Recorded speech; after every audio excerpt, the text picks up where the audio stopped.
Thunder rolled across the Arizona territory, rattling the windows of Thaddeus Sullivan's isolated ranch house. The former Army scout sat alone on his porch, watching lightning split the dark sky as rain pounded the parched earth.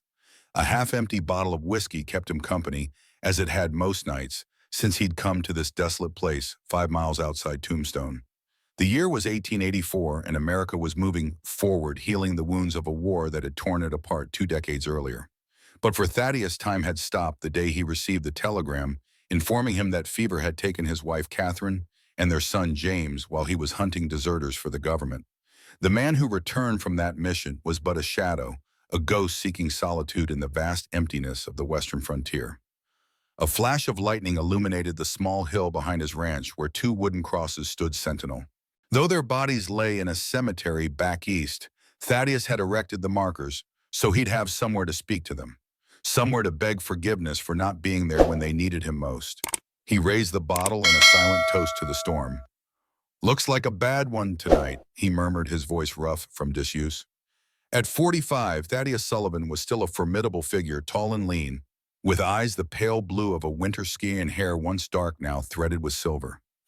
Years of scouting had left him with the careful, measured movements of a man who understood that in this land, hasty actions invited death.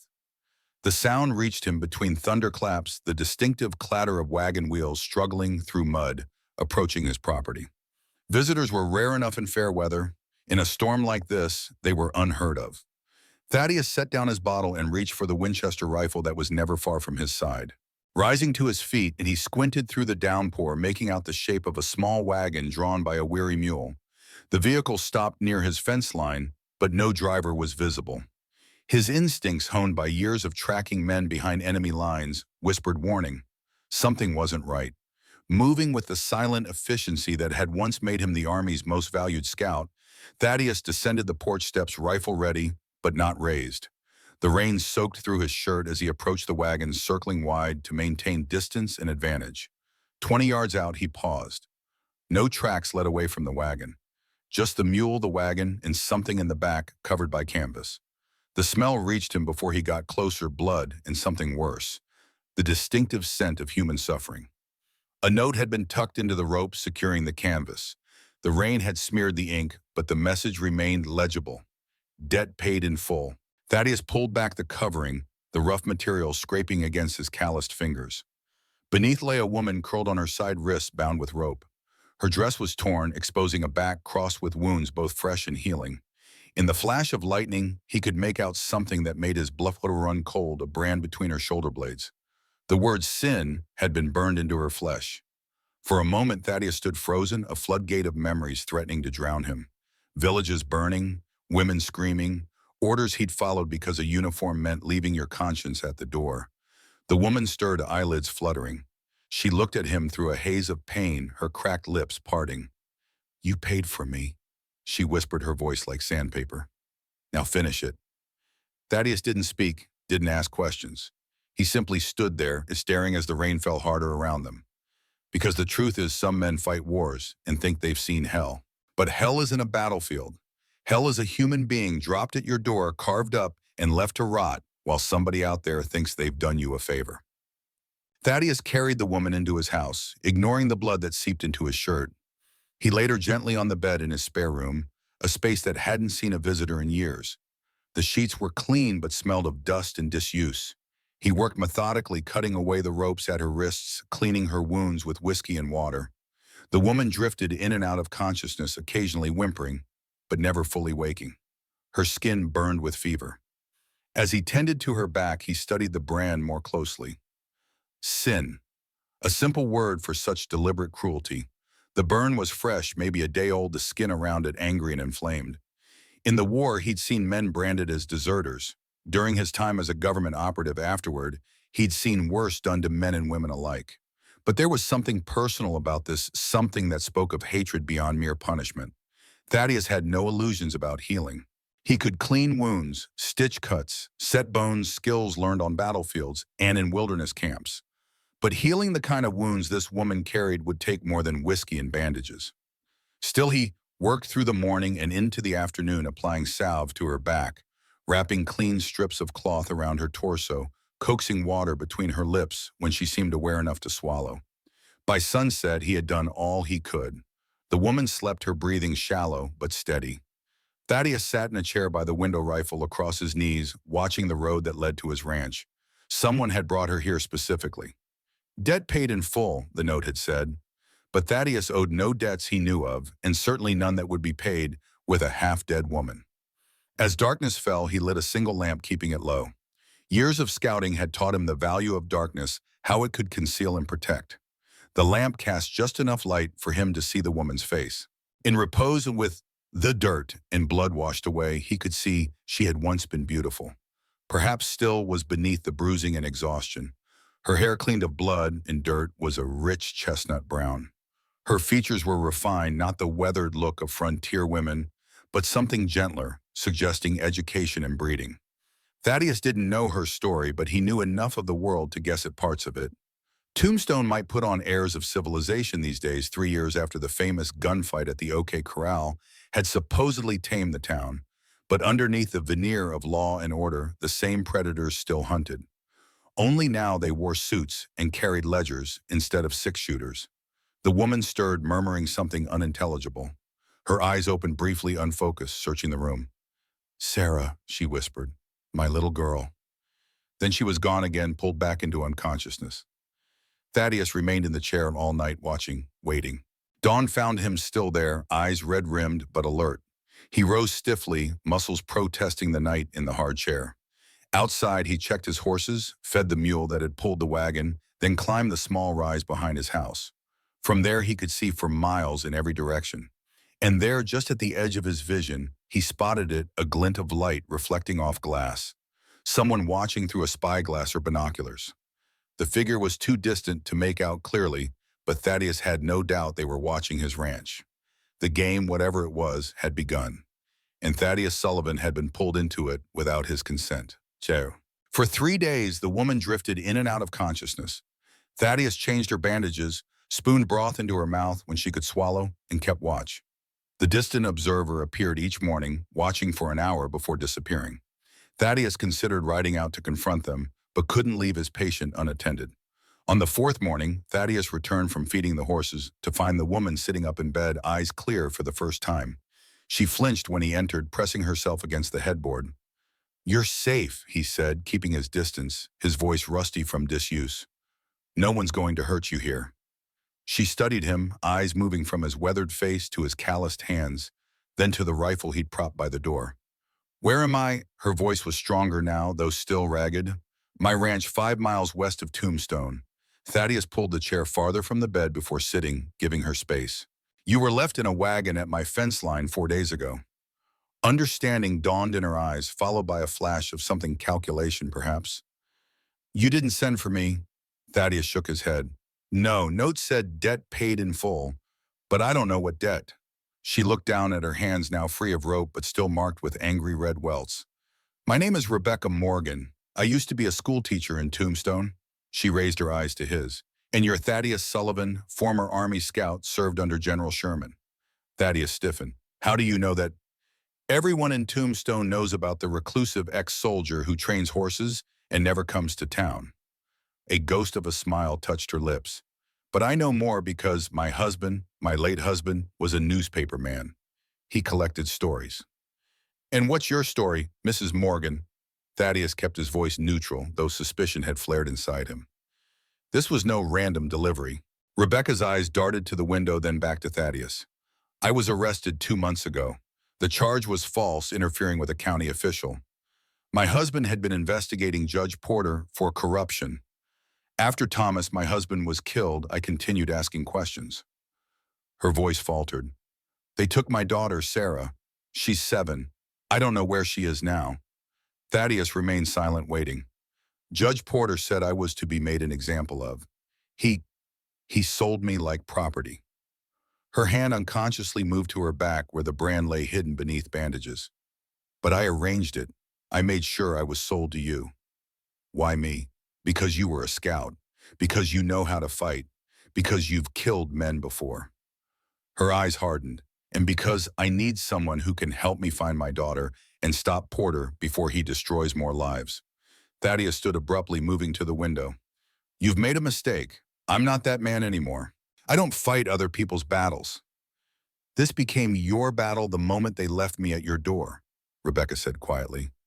Porter knows I'm here. He'll come for me. And for you. You're involved whether you want to be or not.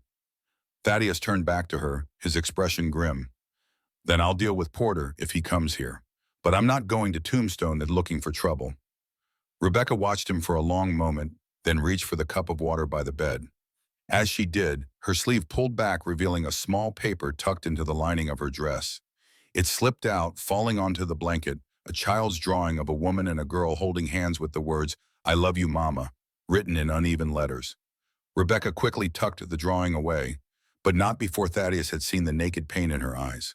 It was the same look he'd seen in his own reflection for years after the war, after losing his family while he was away fighting other men's battles. Rest, he said more gently. We'll talk more when you're stronger. As he left the room, Thaddeus knew he was already being pulled into something he'd spent years trying to avoid. The world he'd left behind had found him again, bringing all its violence and cruelty to his doorstep. But this time it had brought something else too, a woman with the same haunted eyes he saw in the mirror, and a child lost in the crossfire. Thaddeus had failed to save his own family. Perhaps this was his chance to atone. As Rebecca regained her strength over the next few days, Thaddeus kept his distance, providing food and fresh bandages but avoiding conversation. He spent his days tending the horses, watching the horizon for observers who continued to appear each morning, and thinking.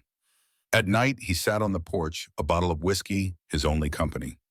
The desert stretched before him, vast and indifferent stars scattered like spilled salt across the black sky.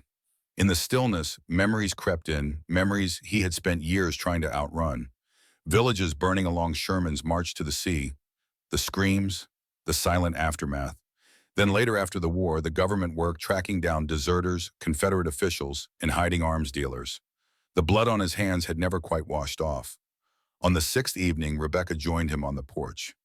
She moved carefully, her wounds still painful but healing. Without asking, she sat in the second chair, the one that had remained empty for years. They sat in silence for a long while, watching darkness claim the desert. Why did you come out here? She finally asked. After the war, after everything, why choose this place? Thaddeus took a sip of whiskey, considering whether to answer. The question seemed innocent enough, but he sensed deeper currents. Wanted emptiness, he said finally. Spent too long around people. Needed space to hear myself think. And what did you hear? Thaddeus glanced at her, surprised by the question. Most people didn't probe this way. Nothing good, he admitted. That's why I stay out here. Keep the devils contained. Rebecca nodded as if his answer confirmed something for her. My husband was like that at first. He covered the war as a journalist, saw terrible things, came back changed. She looked down at her hands, but he found his way back through words, through seeking truth. Truth is overrated, Thaddeus said. Mostly just hurts people. Lies hurt more in the end. They fell silent again. An owl called from somewhere nearby, its cry lonely in the darkness. There's a rider watching your ranch, Rebecca said suddenly. Every morning on the eastern ridge. Thaddeus nodded. I've seen him. It's one of Porter's men. They're making sure I'm here. She turned to face him. They'll come eventually when they think I'm well enough to talk. What do they think you know? Rebecca hesitated, weighing her words carefully. Porter isn't just corrupt. He's looking for something, a treasure from the Civil War. Union gold that was hidden when they retreated from Confederate forces in this territory. Her voice dropped lower. My husband found part of a map. I hid it with Sarah before they took me and her doll. Porter wants it. Thaddeus studied her face in the dim light. Is that the real reason you arranged to be sent here? You think I can help you find this treasure? No, Rebecca said firmly. I want my daughter back. Nothing else matters. But Porter won't stop looking for that map, and Sarah won't be safe until he's exposed or stopped. The implications hung in the air between them. I'm not an assassin, Thaddeus said quietly. I'm not asking you to be. Rebecca's eyes gleamed in the darkness. I'm asking you to help me save my daughter. To fight one more battle for someone who can't fight for themselves. Thaddeus stood abruptly, walking to the edge of the porch, his back to Rebecca. He spoke, his voice low and rough. I had a son once and a wife. They died of fever while I was away hunting a man the government wanted found. He gripped the porch railing. I was good at finding people, too good. And while I was tracking a stranger across Tennessee, my own family needed me. He turned to face her. So don't talk to me about fighting for those who can't fight for themselves. Sometimes the people who need you most are the ones you've already failed. Rebecca didn't flinch from his anger.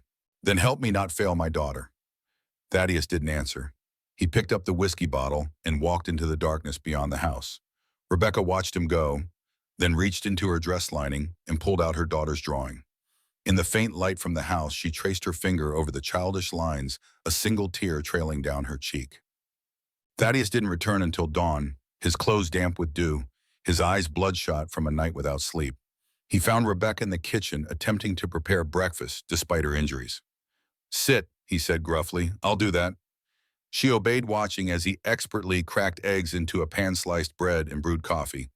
He moved with efficient precision, a man accustomed to caring for himself. I'm riding into town today, he announced as he set a plate before her. Need supplies. Rebecca looked up sharply. You shouldn't go alone. Porter's men need to see me living my normal life, Thaddeus interrupted. If I hide, they'll know something's wrong. Then I'm coming with you. Thaddeus shook his head. You're not strong enough yet, and you'd be recognized. I need to find out about Sarah, please. The desperation in her voice was unmistakable. Thaddeus sighed, running a hand through his graying hair. I'll ask around, carefully, but you stay here. He fixed her with a stern look. There's a shotgun under my bed. Anyone comes who isn't me, you use it. Understood. Rebecca nodded, relief and fear mingling in her expression. Thaddeus finished his breakfast in silence, then prepared for the ride to town. He dressed in his usual attire, worn denims, cotton shirt, leather vest, but added a gun belt with a Colt revolver. Not his preferred weapon, but necessary for town. The Winchester rifle went into a saddle holster. Before leaving, he paused at the door. Lock this behind me. Don't open it for anyone. Rebecca nodded, then asked, What if you don't come back? The question hung between them, heavy with implication. Then ride west, Thaddeus said simply. Keep going till you hit California. Start over. With that, he was gone, mounting his bay gelding and riding toward Tombstone. The town had changed since Thaddeus's last visit months ago. New buildings stood where empty lots had been a sign of Tombstone's continued growth, despite the decline in silver mining. The main street bustled with activity. Merchants, miners, cowboys, and the occasional well-dressed businessman. Thaddeus tied his horse outside the general store and went about his business with practiced efficiency, purchasing flour, coffee, ammunition, and medical supplies. He kept his interactions brief, his eyes constantly scanning for threats. At the saloon, he paused.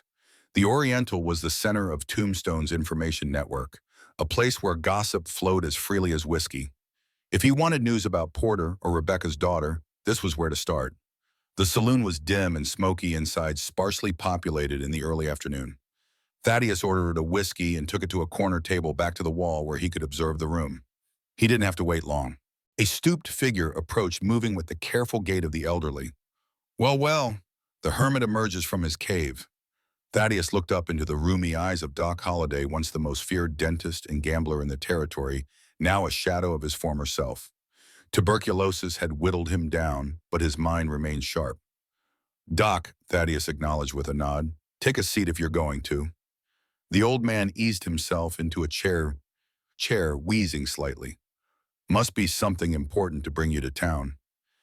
You're about as social as a rattlesnake with a toothache. Thaddeus allowed a small smile. Just supplies. Bullshit, Doc said cheerfully. You've got that look, the one that says you're hunting. Thaddeus took a slow sip of his whiskey. Just curious about some things happening in town, such as Judge Porter. Heard he's been busy lately. Doc's expression sobered. Porter's always busy building his little empire. He leaned forward, lowering his voice. Word is he's been acquiring property. And not just land, people. Thaddeus kept his face neutral. Slavery's been over a while now, Doc. Tell that to the women who go missing, or the Chinese workers who disappear from the mines. Doc huffed a wet, rattling sound. Porter calls it indentured servitude when anyone dares to question. But everyone knows what it really is. Anyone standing against him. Doc's laugh turned into another cough. The sheriff, he's in Porter's pocket. The newspaper, the last editor who asked questions ended up dead in an alley and robbery gone wrong, they said. Thomas Morgan, Thaddeus thought grimly. What about family members? Anyone looking for these missing people? Some try. Most get bought off or scared away. Doc studied Thaddeus intently. You asking for a particular reason? Someone you know gone missing? Thaddeus shrugged. Just curious why the law allows it. Law is what men with power say it is, Doc said bitterly. Always has been. Even when Wyatt Earp was cleaning up this town, he was just substituting his law for someone else's. Thaddeus finished his whiskey. One more question. You hear anything about a little girl about 7 years old named Sarah? Might have been taken by Porter or his men. Doc's eyes narrowed. You're playing with fire, Miles. Just answer the question. Doc sighed. Porter's got a place outside town. Big house with lots of guards. Rumor is he keeps special guests there. Could be your girl is there if Porter took her. Thaddeus nodded, placing a coin on the table. Thanks, Doc. As he stood to leave, Doc grabbed his wrist with surprising strength. Whatever you're planning, don't. Porter is not just a corrupt judge. He's got connections all the way to the governor. And he's obsessed with finding something, some old treasure. A man like that, with that kind of obsession and power. Doc shook his head. He'll kill anyone who gets in his way. Thaddeus gently removed Doc's hand. I'll keep that in mind. Outside, Thaddeus mounted his horse and rode slowly through town, memorizing the layout, noting changes since his last visit. As he passed the courthouse, he saw a figure watching from an upper window, a tall man in a black suit, his face partially obscured by the reflection on the glass. Judge Porter Thaddeus guessed already aware of his presence in town. The ride back to the ranch was tense. Thaddeus constantly checked for followers. None materialized, but the feeling of being watched never left him. As he approached his property, a movement caught his eye, a rider on the eastern ridge, the watcher. But this time, instead of staying distant, the figure turned and rode directly toward Thaddeus's ranch. Thaddeus spurred his horse to a gallop, racing to intercept the rider before they reached the house. His hand went to the Winchester, pulling it smoothly from its holster as he rode. The two riders converged in a cloud of dust 100 yards from the ranch house. Thaddeus raised his rifle, aimed at the stranger's chest. That's far enough, he called. The rider stopped, raising empty hands slowly. I'm not here to fight Sullivan. The man was Native American, older than Thaddeus by perhaps a decade, his face deeply lined, long gray hair tied back. He sat his horse with the easy confidence of someone born to the saddle. Who are you? Thaddeus demanded, rifle still raised. My people call me Eagle Eye. The man's voice was calm, his English perfect but accented. I've been watching you and the woman. Why, wow? Because Porter's men are also watching, and because I have been waiting for you to remember who you are. The man lowered his hand slowly. You were once a warrior who fought for what he believed in. I think perhaps you will be again. Thaddeus frowned. You know nothing about me. I know more than you think, Thaddeus Sullivan. Eagle Eye's dark eyes seemed to pierce through him. I know you served under Sherman. I know you burned villages. And I know you have tried to bury those memories here in the desert. Thaddeus's finger tightened on the trigger. How do you know these things? Because I was there, Eagle Eye said simply. My village was one of those your soldiers burned. I watched from the hills as my home turned to ash. A cold knot formed in Thaddeus's stomach. If you're here for revenge, get on with it. Eagle Eye shook his head. If I wanted you dead, you would be already. I have had many chances over the years. A faint smile touched his lips. I have been watching you for a very long time, Thaddeus Sullivan. Waiting. For what? For you to wake up. To remember that running from the past does not erase it. Eagle Eye nodded toward the ranch house. That woman brought your past back to you.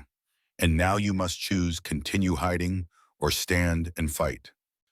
Thaddeus lowered his rifle slightly, confusion replacing anger. What's your stake in this? Porter has taken land from my people, killed those who resisted, and now he searches for something that does not belong to him, something sacred. Eagle Eye's expression hardened. The treasure he seeks is not gold as he believes. It is proof documents that show this land was given to the Apache by treaty, documents the government would prefer remain lost. Thaddeus's mind raced connecting pieces. And you think Porter has these documents? No, he has part of a map. The woman's husband found it, I believe. But there are other pieces. Eagle Eye reached slowly into his saddlebag and withdrew something wrapped in buckskin. Like this one. He unwrapped it, revealing a yellowed piece of paper with partial markings, what appeared to be part of a map. Together, these pieces will lead to the documents and to gold that was hidden with them. Porter wants the gold. I want the documents. Eagle Eye rewrapped the paper carefully. The woman wants her child. I think perhaps we can help each other. Thaddeus studied the Apache, weighing his words. Why should I trust you? You shouldn't, Eagle Eye said bluntly. Trust must be earned, but we have a common enemy, and time grows short. Porter will move soon, either against you directly or against those who might help you. As if to punctuate his words, a gunshot echoed from the direction of the ranch house. Then another. Thaddeus wheeled his horse around, heart pounding. Becca! He spurred his horse into a gallop, racing toward the house, aware of Eagle Eye following close behind. The front door of the ranch house stood open. Thaddeus dismounted in a fluid motion, rifle raised, and moved swiftly to the entrance. Inside, he found Rebecca standing in the main room, the shotgun in her hands, smoke still curling from the barrel. On the floor lay a man, blood pooling beneath him, his eyes staring sightlessly at the ceiling. He came through the window, Rebecca said, her voice remarkably steady. Said Porter sent him to bring me back. She looked up at Thaddeus, her eyes hard. I told you they would come. Thaddeus knelt beside the dead man, searching his pockets. He found a folded paper orders to retrieve the woman and bring her to Porter's estate. And something else, a small tintype photograph of a little girl, dark-haired and solemn, holding a cloth doll. Sarah, Rebecca whispered, taking the photograph with trembling hands. She's alive. Thaddeus stood, his decision made. The world he tried to leave behind had found him. The past he tried to bury had resurfaced. There would be no more running. Pack whatever you can carry, he told Rebecca. We leave in an hour. Where are we going? She asked, still clutching the photograph. Thaddeus glanced at Eagle Eye, who stood in the doorway observing silently. To war, Thaddeus answered simply. Again. The sun was setting over the desert, painting the landscape in blood-red hues. As darkness fell, 3 riders left the ranch, heading not toward Tombstone, but deeper into the wilderness, where the shadows would hide them and give them time to plan. Behind them, the ranch house burned a beacon in the night, a signal that Thaddeus Sullivan was done hiding. The battle for Rebecca's daughter, for the Apache documents, for justice in a lawless land had begun. And this time, Thaddeus wasn't fighting for a cause he didn't believe in, or for a government that used him as a weapon. This time, he was fighting for redemption. The desert at night belonged to ghosts and memories. Thaddeus had learned this during his first weeks in Arizona, when sleep eluded him, and he would walk under stars so bright they seemed to press down on him. The vastness made a man feel small, insignificant. It also made his sins seem smaller specks of dust in an infinite landscape. But not tonight.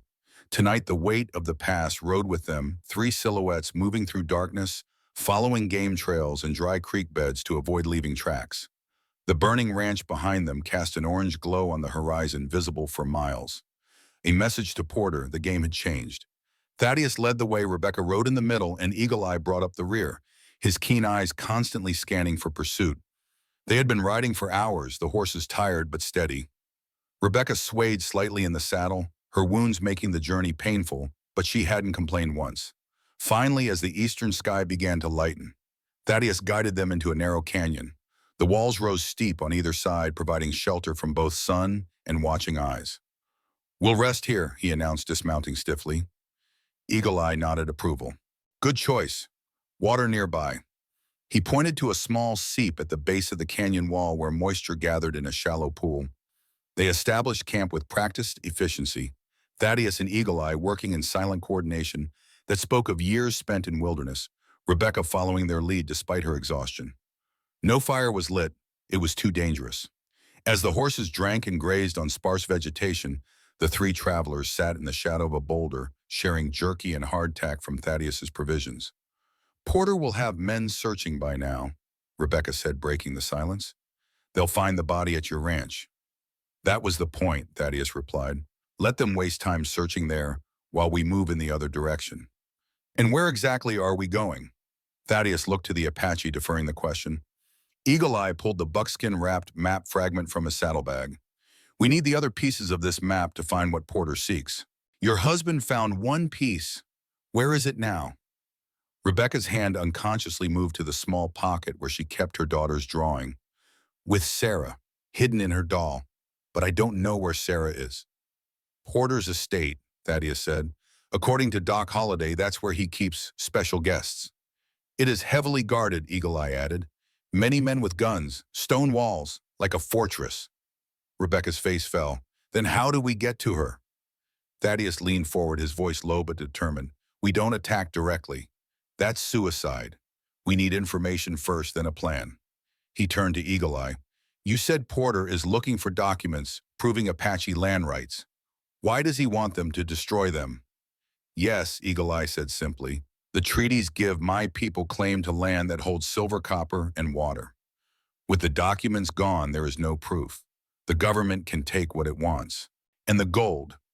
Payment from the Union Army to the Apache for safe passage during the war. Hidden with the documents for safekeeping. Eagle Eye's expression darkened. Many died protecting these secrets, including my son. The revelation hung in the air. Rebecca reached out briefly, touching Eagle Eye's weathered hand. I'm sorry. The Apache nodded, accepting her sympathy with dignity. Thaddeus stood pacing the small area of their camp. So Porter wants the gold and needs to destroy the documents. We need to rescue Sarah and get the map piece she has. He stopped, looking at Eagle Eye. You have a piece. Rebecca's daughter has a piece. Is there more? One more, Eagle Eye confirmed, held by a man in Tombstone, a banker named Holloway. Thaddeus raised an eyebrow. Why would a banker have part of an Apache treasure map? Because he was once a Union officer, Captain James Holloway. He helped hide the gold and documents during the war. When fighting ended, he stayed, became part of the town. And Porter doesn't know he has it, Rebecca asked. Porter suspects, but cannot move against a respected banker without proof. Eagle Eye's eyes gleamed in the dim light. Unlike a newspaper man or a school teacher, some people are too powerful to simply disappear. Thaddeus resumed pacing. So we need to contact this Holloway, see if he'll help us. And how do we do that without alerting Porter's men? Rebecca asked. They'll be watching for us in town. Thaddeus turned to her, a grim smile on his face. We don't go as ourselves. Tombstone's First National Bank stood imposing on Allen Street, its stone facade, a statement of permanence in a town built largely of wood. Inside, behind a polished desk in a private office, James Holloway reviewed ledgers with the careful attention that had made him one of the territory's most successful bankers. At 62, Holloway retained the rigid posture of his military days. His beard was neatly trimmed white against his tanned skin, his suit impeccable despite the desert heat. A gold watch chain draped across his vest, connecting to a timepiece that had been with him since Antietam. A knock at the door interrupted his concentration. Enter, he called, not looking up. His secretary, a young man with carefully combed hair, opened the door. Sir, there's an Apache here to see you. Says he's selling horses. Holloway frowned. I'm not in the market for horses, Roberts. Yes, sir, that's what I told him. But he insisted you'd want to see these particular horses. Said something about them being descendants of Sherman's mount. Holloway's head snapped up, his eyes suddenly alert. Sherman's mount, you say? Yes, sir, that's what he said. Holloway closed the ledger deliberately. Send him in. Moments later, Eagle Eye entered, dressed in simple clothing, leading a bay gelding that Holloway recognized immediately as a cavalry-bred animal. The Apache's face betrayed nothing as he nodded respectfully. Mr. Holloway, I bring horses of exceptional bloodline. Holloway dismissed the secretary with a wave. When the door closed, he spoke quietly. I know you. You're Shadow Walker's son. Eagle Eye nodded once. And you are Captain Holloway, who helped my father hide what must not be found. Holloway's shoulders tensed. That was a long time ago. Why come to me now? Because Porter seeks what was hidden. He has part of the map. Others have other parts. Eagle Eye's voice remained level. The time has come to either unite the pieces or destroy them all. Holloway stood abruptly, moving to the window. He checked the street below before pulling the curtains closed. Porter's been asking questions. Subtle at first, then less so. The banker's voice hardened. 2 weeks ago, my house was broken into. Nothing was taken, but my study was searched thoroughly. Did he find what he sought? Holloway gave a short, humorless laugh. No, I learned in the war never to keep valuable intelligence where others might expect it. He returned to his desk, unlocking a drawer. I've been waiting for this day, dreading it, if I'm honest. From the drawer, he removed a small key which he pressed into Eagle Eye's palm. Safe deposit box number 27. The bank across the street, not this one. Holloway's eyes met Eagle Eye's. Too obvious to keep it here. The map piece is inside, along with letters from your father that prove the treaty's legitimacy. Eagle Eye closed his fingers around the key. You have honored your promise to my father. The Apache will remember. I'm an old man now, Holloway said quietly. Too old to fight another war. But there's a Remington rifle and ammunition in the box as well. My contribution to your cause. We thank you, Eagle Eye said, but we need more than weapons. We need to know about Porter's estate, his defenses where he might keep a child prisoner. Holloway's eyebrows rose. A child? Porter has taken a little girl to control her mother who has another piece of the map. The banker's face darkened with anger. That crosses a line even Porter shouldn't dare. He moved to a cabinet and withdrew a rolled paper. This is a survey map of the county. Porter's estate is here about 3 miles east of town. He spread the map on his desk, pointing to a large property marked with the name Porter. Main house is stone, 2 stories with a cellar beneath. Guards patrol the perimeter day and night. Holloway's finger traced the outline.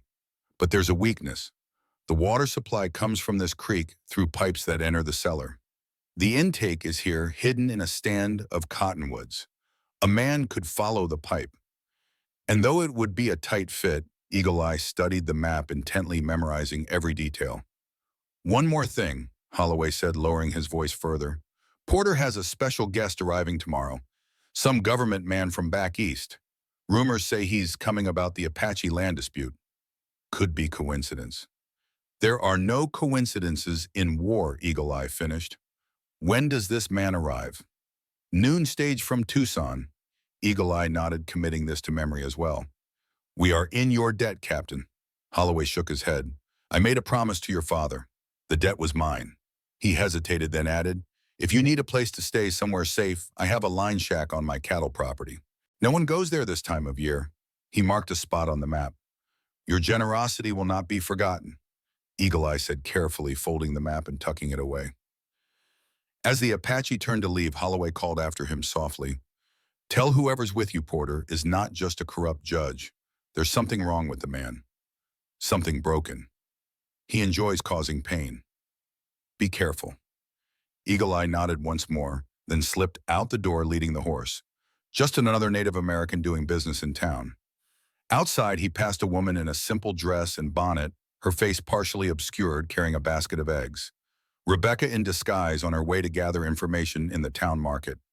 Neither acknowledged the other as they went about their separate missions. Thaddeus waited at the rendezvous point, a small grove of mesquite trees a mile outside town. He had changed his appearance as much as possible, shaved his beard, trimmed his hair, exchanged his usual clothes for the garb of a traveling salesman. The transformation wouldn't fool anyone who knew him well, but it might prevent casual recognition.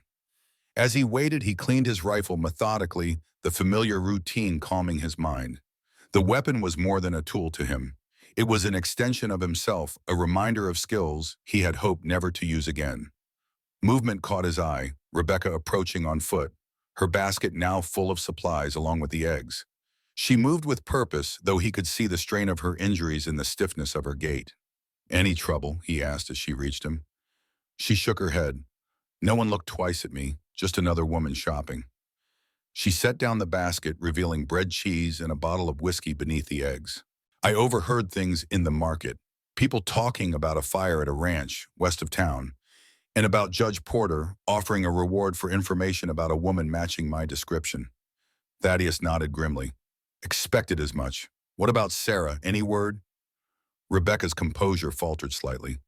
Nothing specific, but I spoke to a Mexican woman who works as a laundress for Porter's estate. She confirmed there's a child there, a little girl kept in a room on the second floor, Not allowed outside. Hope and fear warred in her expression. Thaddeus placed a hand briefly on her shoulder, an awkward gesture of comfort from a man unaccustomed to offering solace. That's good news, he said. Means she's alive, and we know where to find her. Rebecca nodded, blinking back tears. Yes, now we just have to get her out of a fortress guarded by armed men. She attempted a smile. Simple. Thaddeus almost smiled back, surprised by her resilience. This woman had endured torture, separation from her child, and the murder of her husband, yet still found the strength for irony. Eagle Eye should be back soon, he said, returning to his rifle. Then we'll make a plan. They waited in companionable silence, each lost in thought. After a while, Rebecca spoke again, her voice softer. That first night when you sat outside my room, you were guarding me, weren't you? Making sure I was safe. Thaddeus continued, cleaning his rifle, not meeting her eyes. Just being cautious. No one's done that for me in a long time. Watched over me. She looked down at her hands. Not since Thomas died. Thaddeus said nothing uncomfortable with her gratitude. He was a good man, my husband. Believed in justice and standing up for what's right. Her voice hardened. It got him killed. Porter's men beat him to death in an alley behind the newspaper office. Made it look like a robbery. I'm sorry, Thaddeus said, the words feeling inadequate. Rebecca raised her eyes to his.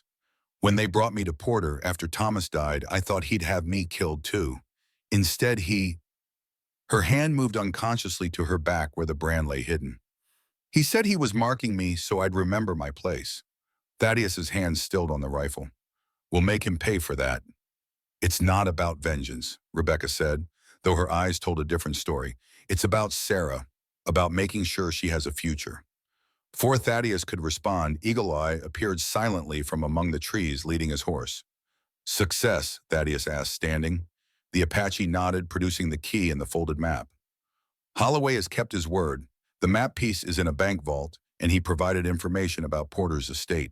He quickly related what he'd learned, the layout of the property, the water pipe entrance, the coming arrival of a government official. This changes things, Thaddeus said, thinking aloud. If a federal official is coming, Porter will be distracted. Security might be focused on impressing the visitor rather than watching for intruders. Or he could double his guards, Rebecca countered.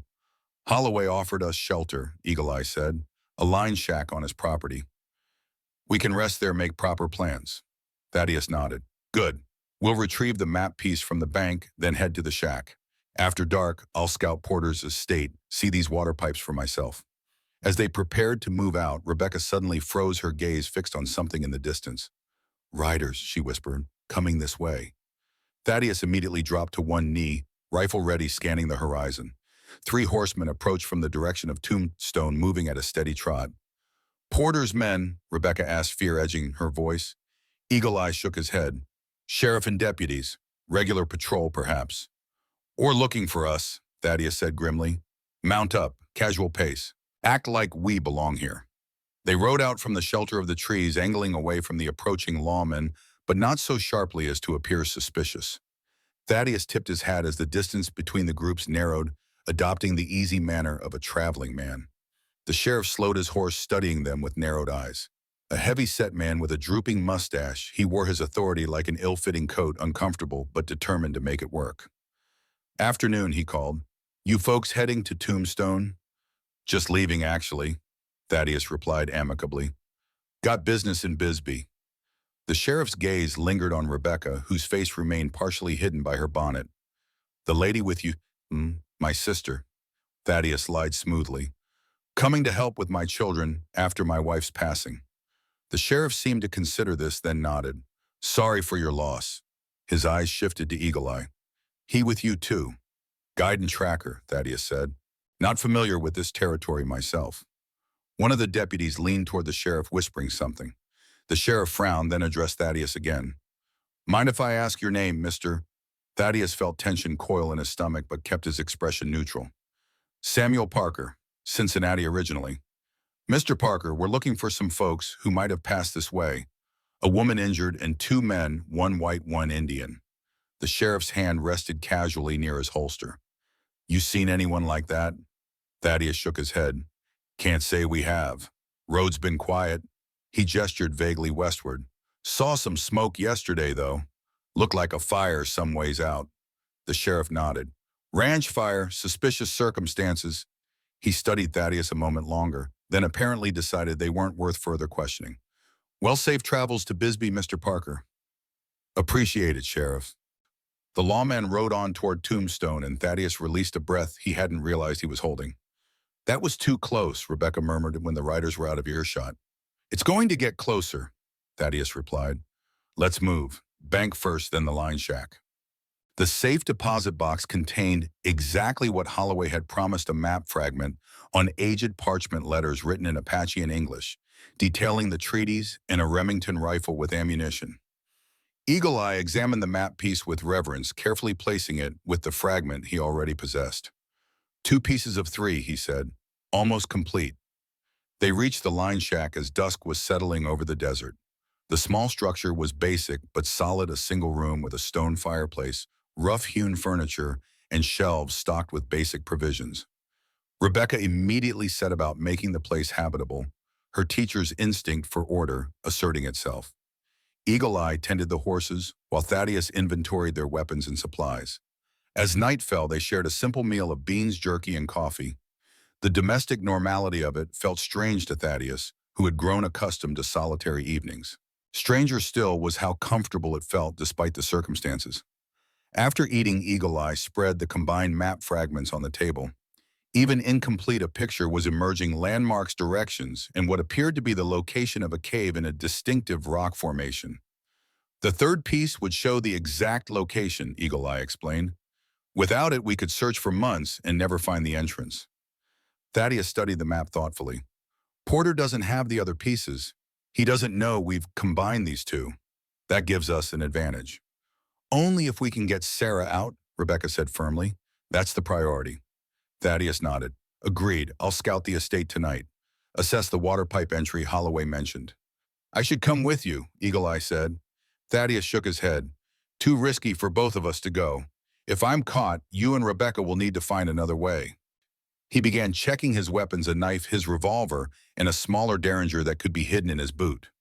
Rebecca watched him prepare, concern evident in her expression. Be careful, she said softly. Sarah needs all of us. Thaddeus met her gaze, struck by the genuine worry in her eyes. It had been a long time since anyone had cared whether he returned from a mission. The feeling was both comforting and unsettling. I'll be back before dawn, he promised. The night was clear and cool as Thaddeus made his way toward Porter's estate, moving silently through the desert landscape. The moon, nearly full, cast enough light to navigate by while still allowing shadows for concealment.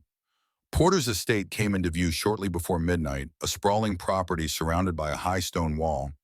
The main house rose like a fortress in the center windows, glowing with lamplight despite the late hour. Thaddeus circled the perimeter, staying well back, counting guards and noting patrol patterns. 8 men that he could see moving in pairs, each circuit taking approximately 20 minutes. Following Holloway's directions, he located the creek and the stand of cottonwoods that concealed the water intake. The area was less heavily patrolled, with guards passing only once per hour. Thaddeus waited for a patrol to pass, then moved quickly to the cottonwoods. The water intake was there as described, a metal grate covering a pipe approximately 2 feet in diameter. The grate was secured with a padlock, old and rusted. He examined it carefully. The lock would be easy enough to pick or break.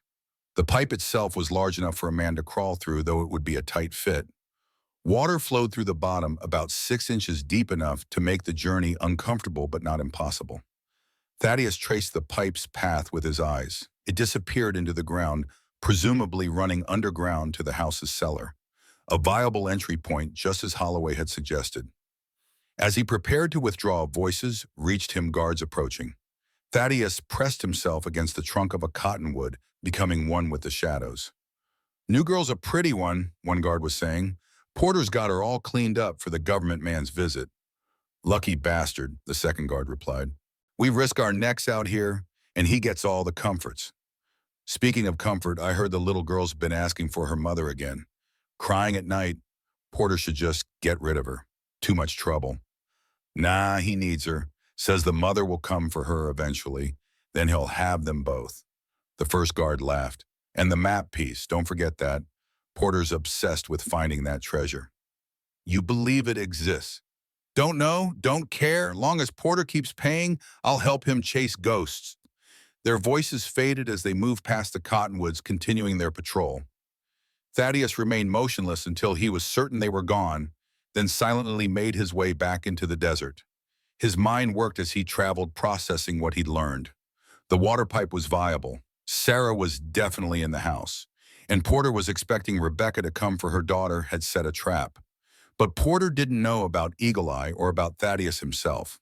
He was expecting a desperate mother, not a former Army scout and an Apache warrior.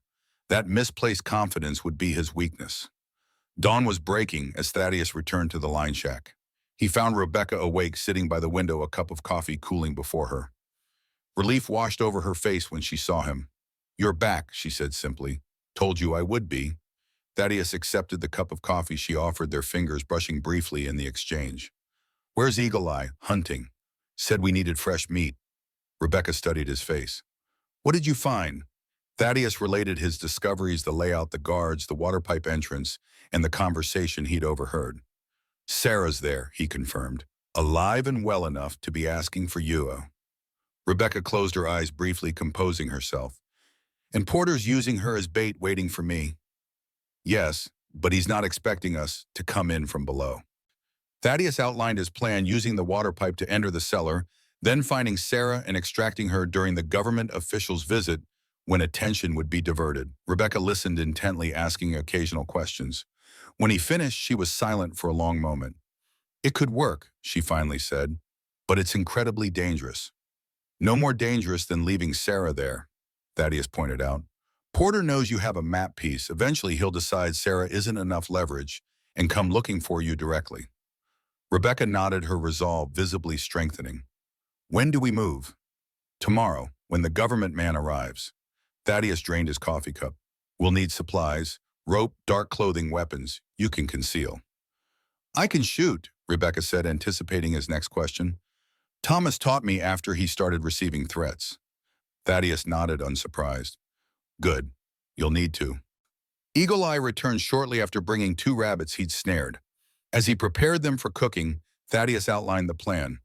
The Apache listened without interruption, his weathered face revealing nothing of his thoughts. "It is a good plan," he said when Thaddeus finished. "But I would make one change. The woman should not enter the house." Rebecca immediately protested. "It's my daughter in there." "Precisely," Eagle Eye said calmly. "Your emotions will make you vulnerable, and if Porter sees you, he will know something is wrong. His men are looking for a mother, not 2 men." Thaddeus considered this. "He's right, Rebecca. You'd be recognized more easily than either of us." "I won't stay behind while you risk your lives for my daughter," Rebecca insisted, her voice rising. "Not behind," Eagle Eye clarified. "Outside with horses ready. When we find the child, we will need to leave quickly. Someone must secure our escape." Rebecca looked from Eagle Eye to Thaddeus, clearly torn between maternal instinct and tactical necessity. "He's making sense," Thaddeus said gently. "We need you, just not inside." After a long moment, Rebecca nodded reluctantly. "Fine, but if anything goes wrong, if Sarah is in danger, I'm coming in after her." "Understood." Thaddeus met her determined gaze and saw not just a mother's love, but a fighter's resolve. This woman had endured Porter's cruelty and emerged not broken, but hardened like steel, tempered in fire. "Understood," he agreed. They spent the remainder of the day preparing cleaning weapons, gathering supplies, studying the map of Porter's estate that Eagle Eye had memorized from Holloway's survey. As evening approached, a strange calm settled over the trio, the calm that comes before battle when all preparations are made and only waiting remains. After dinner, Rebecca excused herself to step outside. Thaddeus found her later, sitting on a fallen log, staring at the stars. Without a word, he sat beside her, offering a cup of coffee laced with whiskey. She accepted it with a small smile of thanks. "When I was a girl," she said after a while, "my father taught me the constellations. Said they were stories written in the sky, unchanging, no matter what happened on Earth." She took a sip of the coffee. "I've been looking for Orion.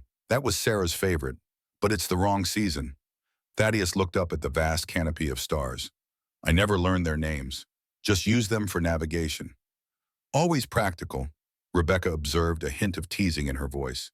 "Had to be. In my line of work, practical kept you alive." "And what about now?" she asked, turning to study his profile in the moonlight. "Is this practical, helping a woman you barely know rescue her daughter from a powerful man?" Thaddeus considered the question. "No," he admitted, "not practical at all."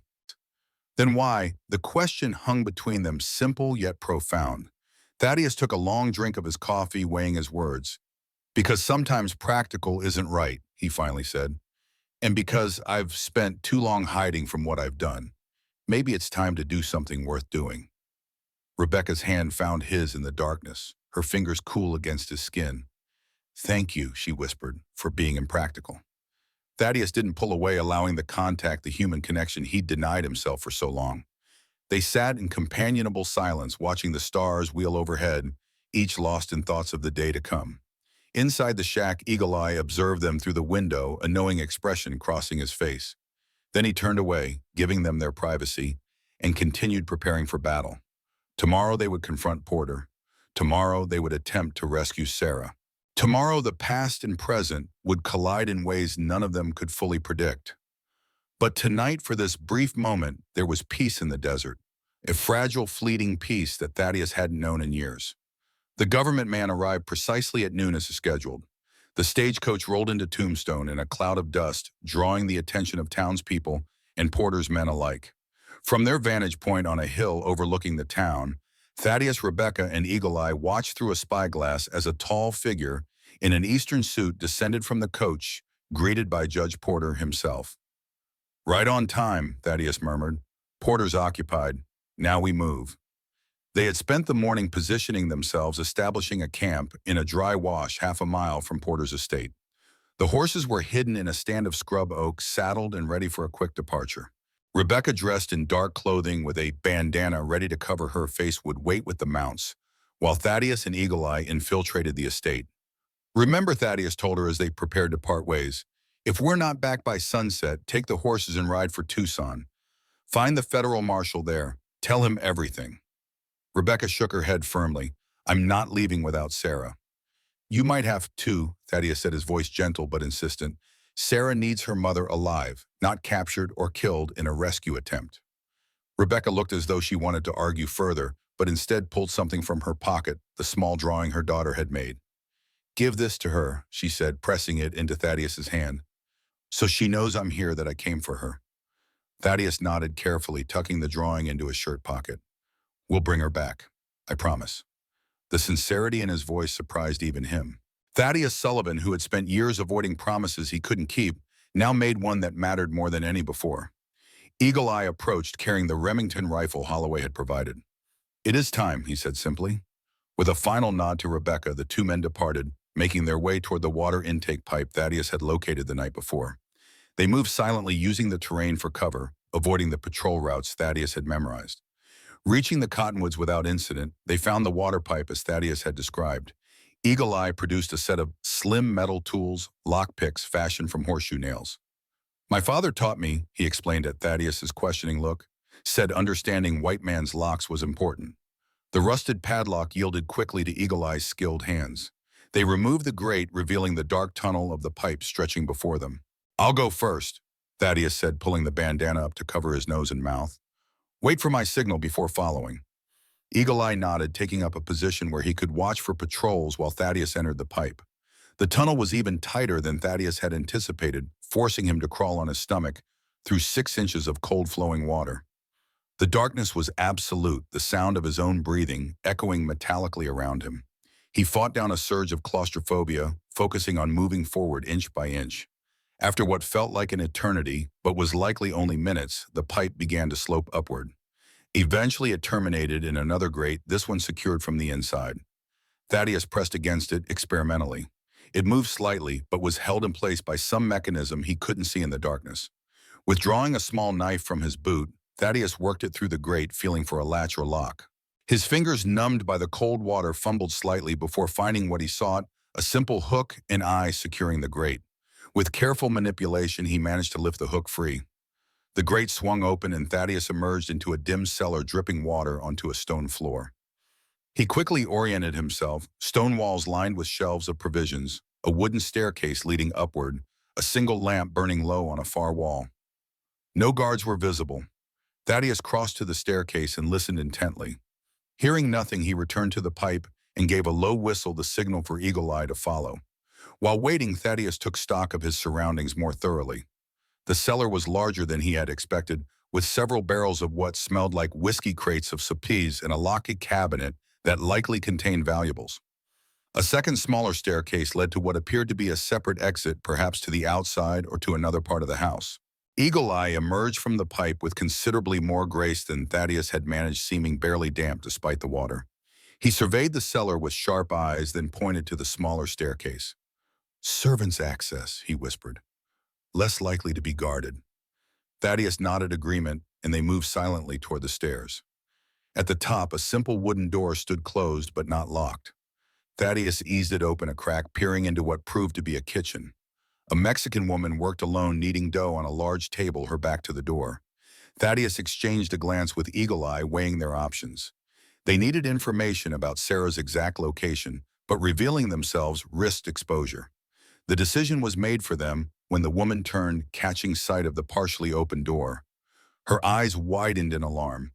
Before she could cry out, Eagle Eye stepped forward, speaking rapidly in Spanish. Thaddeus caught only fragments. "No harm. The child. Help us." To his surprise, the woman's expression shifted from fear to cautious interest. She responded in Spanish too quickly for Thaddeus to follow, but he recognized the tone of someone providing information. Eagle Eye listened intently, then nodded in thanks. The woman made a shooing motion toward a side door, then returned to her bread making as if nothing had happened.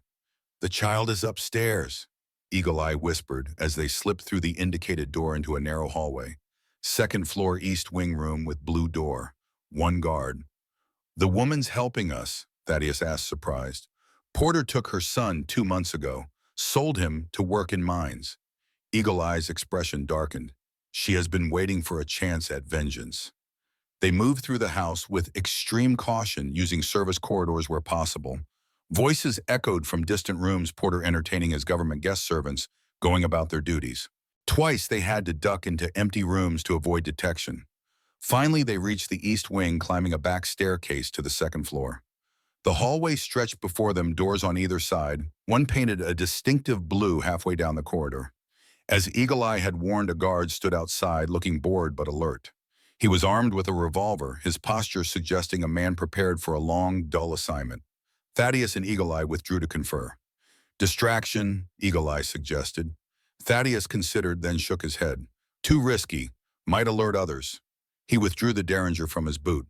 "I'll take him, quick and quiet." Eagle Eye nodded, positioning himself to watch the hallway in both directions. Thaddeus approached silently, derringer concealed in his palm. The guard noticed him too late, reaching for his weapon, as Thaddeus pressed the small gun to his ribs. "Not a sound," Thaddeus warned. "There's a second gun aimed at your back." It was a bluff, but the guard believed it, freezing in place. "The girl in that room, is she alone?" The guard nodded, swallowing hard. "Keys." The guard slowly reached into his pocket and produced a ring of keys. "Smart man," Thaddeus said. "Now turn around, hands on the wall." As the guard complied, Thaddeus brought the butt of the derringer down hard on the base of his skull. The man crumpled unconsciously to the floor. Eagle Eye moved swiftly to help Thaddeus drag the guard into a nearby empty room, where they bound and gagged him with strips torn from bedsheets. Returning to the blue door, Thaddeus tried keys until one turned in the lock. He eased the door open, unsure what to expect. The room beyond was surprisingly pleasant, spacious, well-furnished with windows looking out over gardens. A little girl sat on the bed, dark-haired and solemn, clutching a cloth doll. She looked up as the door opened, fear flashing across her face. "It's all right," Thaddeus said softly, lowering his bandana. "We're friends of your mother. She sent us to take you to her." The girl Sarah regarded him suspiciously. "Where's my mama?" "Waiting for you, not far from here." Thaddeus crouched to her level, speaking gently. "She asked me to give you this." He withdrew the drawing from his pocket, offering it to her. Sarah took it cautiously, recognition dawning in her eyes. "I made this for Mama," she whispered. "She kept it safe," Thaddeus said, "and now she sent it back to you, so you'd know we really come from her." Sarah studied him, then Eagle Eye with a child's directness. "Are you going to hurt the bad men?" "If we have to," Thaddeus answered honestly. "But right now we just want to get you back to your mother." Can you come with us, quietly? Sarah nodded, clutching her doll tighter. Penny comes too. Of course, Thaddeus agreed, guessing the doll's name. Penny is very important. As Sarah slid off the bed, Eagle Eye suddenly tensed his head, turning toward the door. Someone comes, he warned. Thaddeus listened. Footsteps approached, multiple sets moving with purpose. Hide, he instructed Sarah, guiding her toward a large wardrobe. No matter what happens, stay quiet until one of us comes for you. The little girl nodded solemnly and climbed into the wardrobe with her doll. Thaddeus closed the door just as voices became audible in the hallway. Check on the girl, a man was saying. Porter wants her presentable for our guest. Thaddeus and Eagle Eye exchanged glances. No time to hide. They positioned themselves on either side of the room's door, weapons ready. The door handle turned. Thaddeus prepared to strike. But before the door could open fully, a commotion erupted elsewhere in the house, shouting the sound of breaking glass, then a gunshot. The person at the door hesitated, then the footsteps retreated rapidly, responding to the disturbance. Thaddeus moved to the window, peering out cautiously. In the courtyard below, men ran toward the main entrance, weapons drawn. Something's wrong, he muttered. Eagle Eye joined him at the window. A diversion. Before Thaddeus could respond, the answer presented itself in the form of Rebecca Morgan, riding full tilt toward the house on horseback, firing a rifle into the air. Damn it, Thaddeus swore. She was supposed to wait. The mother grew impatient, Eagle Eye observed. Now we must adapt. Thaddeus rapidly reassessed the situation. Rebecca's diversion would draw attention away from the East Wing temporarily, but also bring every guard on the property into alert status. New plan, he decided. We use the confusion. Take the girl out through the cellar while everyone's focused on Rebecca. Eagle Eye nodded agreement. Thaddeus opened the wardrobe, finding Sarah huddled inside, eyes wide with fear. Change of plans, he told her gently. Your mother's here, but we need to move quickly and stay very quiet. Can you do that? Sarah nodded, clutching Penny the doll tightly to her chest. Thaddeus lifted her into his arms, and together with Eagle Eye, they moved swiftly into the hallway. The house had erupted into chaos. Servants running, guards shouting orders, Porter's voice bellowing from somewhere below. They made it to the servants' staircase without being spotted, descending rapidly toward the kitchen. The Mexican woman who had helped them earlier stood by the cellar door, gesturing urgently for them to hurry. Porter's men are everywhere, she warned in accented English.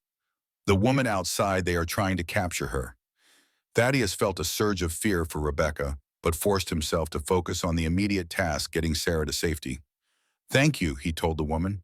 If you can create more confusion, anything to keep them distracted. She nodded, a fierce smile crossing her face. With pleasure, senor. They descended into the cellar, moving quickly toward the water pipe. Thaddeus set Sarah down, kneeling to explain. This pipe leads outside. It's dark and wet, but it's our way out. I'll go first, then you follow, then my friend will come last. Can you be brave? Sarah looked at the pipe dubiously, then back to Thaddeus. Is Mama really outside? Yes, Thaddeus promised, and she's in danger because she came for you. So we need to hurry. That seemed to decide the matter for Sarah. She nodded firmly, squaring her small shoulders. Thaddeus was about to enter the pipe when the cellar door burst open. Two armed men stood in the doorway, weapons raised. Don't move, one shouted. Porter wants the girl. Eagle Eye reacted with lightning speed, raising the Remington and firing in one fluid motion. The first guard fell, but the second managed to get off a shot before Eagle Eye's second bullet found him. The bullet struck Thaddeus in the left shoulder, spinning him against the wall. Pain exploded through his body, momentarily blinding him. When his vision cleared, he saw Eagle Eye checking the fallen guards, confirming they were no longer threats. Sarah stood frozen, clutching her doll eyes wide with terror. It's all right, Thaddeus gasped, fighting through the pain. We're still going. He pressed his right hand to the wound, feeling warm blood seeping between his fingers. Eagle Eye returned to his side, examining the injury with a critical eye. Through and through, he reported. You can travel. Good, because we have to. Thaddeus straightened, wincing. More will come when they hear the shots. As if on cue, shouting erupted from above, followed by the sound of running feet. Go, Eagle Eye said firmly. Take the child. I will hold them here. Thaddeus started to protest, but the Apache cut him off. There is no time to argue. The pipe is too small for a quick escape. Someone must delay pursuit. Eagle Eye's eyes held a warrior's resolve. I will find another way out. Thaddeus knew he was right. With his injury slowing him, they needed time to escape through the pipe. "We'll wait at the rendezvous point," he said, "until sunset." Eagle Eye nodded once, then turned to Sarah. "Go with him, little one. Your mother waits." Sarah hesitated, then stepped forward and pressed Penny the doll into Eagle Eye's hands. "For luck," she said solemnly. Something flickered in the Apache's stoic expression, surprise, perhaps even tenderness. He accepted the doll with equal solemnity, then gently guided Sarah back to Thaddeus. "The documents are what matter," he reminded Thaddeus. "If I do not return, find the third map piece. Complete what was started." Thaddeus clasped the Apache's shoulder briefly, a warrior's farewell. Then he turned to the pipe, ignoring the searing pain in his shoulder as he entered the dark tunnel, Sarah following close behind. Behind them, Eagle Eye positioned himself by the cellar door, Remington rifle ready, Penny the doll tucked securely in his belt. The last thing Thaddeus heard as he crawled deeper into the pipe was the sound of the cellar door bursting open, followed by Eagle Eye's defiant war cry and the thunder of the Remington. Then there was only darkness, the sound of water, and Sarah's frightened breathing as they made their escape away from Porter's estate and toward an uncertain reunion with Rebecca. In the darkness of the water pipe, with cold water numbing his legs and blood soaking his shirt, Thaddeus listened to the voice of pain. It spoke of limits of mortality, of reasons to give up. He'd heard it before on battlefields and in field hospitals during long marches when men fell and didn't rise. But now there was another voice, small and frightened, coming from behind him. "Mister, are you okay?" Sarah whispered, her words echoing metallically in the confined space. "I'm fine," Thaddeus lied, pushing forward through the tunnel. Not much farther now. The pain in his shoulder flared with each movement, but he focused on the task: get the girl out, find Rebecca, complete the mission. The simplicity of purpose kept him moving when his body wanted to stop. Light appeared ahead, the pipe's exit, daylight filtering through the metal grate. Thaddeus increased his pace, ignoring the black spots dancing at the edges of his vision. He reached the grate, finding it still loose from their entry. With a final push, he emerged into the sunlight, pulling himself onto dry ground. Sarah followed, crawling out more easily with her smaller frame. She stood uncertainly, soaking wet and shivering, looking back toward Porter's estate with wide, frightened eyes. "What about the other man? The one with the nice face?"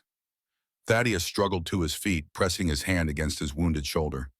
"He'll find another way out." He hoped he wasn't lying to the child. Gunfire erupted from the direction of the house, multiple shots in rapid succession. Thaddeus instinctively pulled Sarah behind the cover of a large cottonwood, scanning for threats.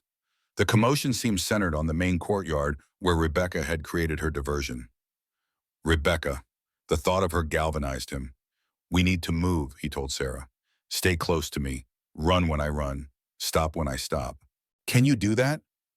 The little girl nodded solemnly, her dark eyes far too serious for a child her age. Thaddeus was struck by how much she resembled her mother, the same determination evident even in fear. They set off, keeping low, using the sparse vegetation for cover. As they moved away from the water pipe, Thaddeus's plan was to circle around to the rendezvous point where the horses should be waiting, assuming Rebecca had left them there before charging in on horseback. The sound of pursuit reached them before they'd gone half a mile, men on horseback, spreading out from the estate searching. Thaddeus picked up Sarah without warning, ignoring the explosion of pain in his shoulder, and sprinted for a shallow ravine he'd spotted ahead. They reached it just as riders crested a nearby hill. Thaddeus dropped into the ravine, cradling Sarah to cushion her fall, and pressed them both against the earth wall. Sarah remained remarkably silent, seeming to understand instinctively the need for absolute quiet. Hoofbeats approached, slowed, then stopped directly above them. Thaddeus held his breath, feeling Sarah's small body trembling against his. "See anything?" a man's voice called. "Nothing," another replied. "Could have gone east toward the rocks. Check the creek bed. Porter wants the kid alive. The others shoot on sight." The horses moved off, but Thaddeus remained motionless, counting to 100, before cautiously raising his head to look around. The riders had split up, moving in different directions. None appeared to be watching the ravine. "We need to keep moving," he whispered to Sarah. "But we'll have to be very quiet and very careful." She nodded, clutching the drawing her mother had sent. Thaddeus noticed blood on her dress. His blood transferred when he'd carried her. "Are you hurt bad?" she asked, seeing him examine the wound. "I've had worse," he said, which was true. "Nothing that will slow us down." They continued through the ravine, which eventually deepened into a dry wash leading roughly in the direction of their rendezvous point. The going was slow. Thaddeus needed to check frequently for pursuers, and his strength was ebbing as blood loss took its toll. Sarah walked beside him, uncomplaining, occasionally reaching up to hold his hand when the terrain grew difficult. Her trust humbled him, reminding him of another small hand that had once held his with similar confidence, his son's long ago. The sun was beginning its westward descent when they finally approached the stand of scrub oak where they'd left the horses. Thaddeus approached cautiously, signaling Sarah to remain hidden while he scouted ahead. The horses were gone. So was Rebecca. Thaddeus fought down a surge of despair. Without mounts, their chances of escaping Porter's men diminished drastically. And Rebecca, had she been captured, killed, or had she simply been forced to flee? He returned to Sarah, trying to keep his expression neutral. Change of plans. We need to find a place to hide until dark. Where's Mama? Sarah asked immediately, her eyes searching his face. Thaddeus hesitated, weighing truth against comfort. I'm not sure yet, but we'll find her. Sarah seemed to accept this, though her small face grew even more solemn. Is it because she came to help us? Is she in trouble? Your mother is very brave, Thaddeus said, avoiding a direct answer. And very smart. She'll be all right. He hoped that wasn't another lie. They found shelter in a small cave formed by fallen boulders, concealed by brush, and nearly invisible unless one knew exactly where to look. Thaddeus's scouting skills had served him well in finding it. The space was just large enough for both of them to sit comfortably hidden from view, but with a clear sight line to watch for threats or for returning friends.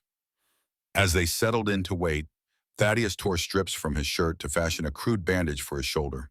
The bleeding had slowed, but the wound was beginning to show signs of infection, the skin hot and tender to the touch. Sarah watched him work with solemn curiosity. My papa taught me about wounds, she said suddenly, before the bad men hurt him. Thaddeus looked up surprised. Your father taught you, she nodded.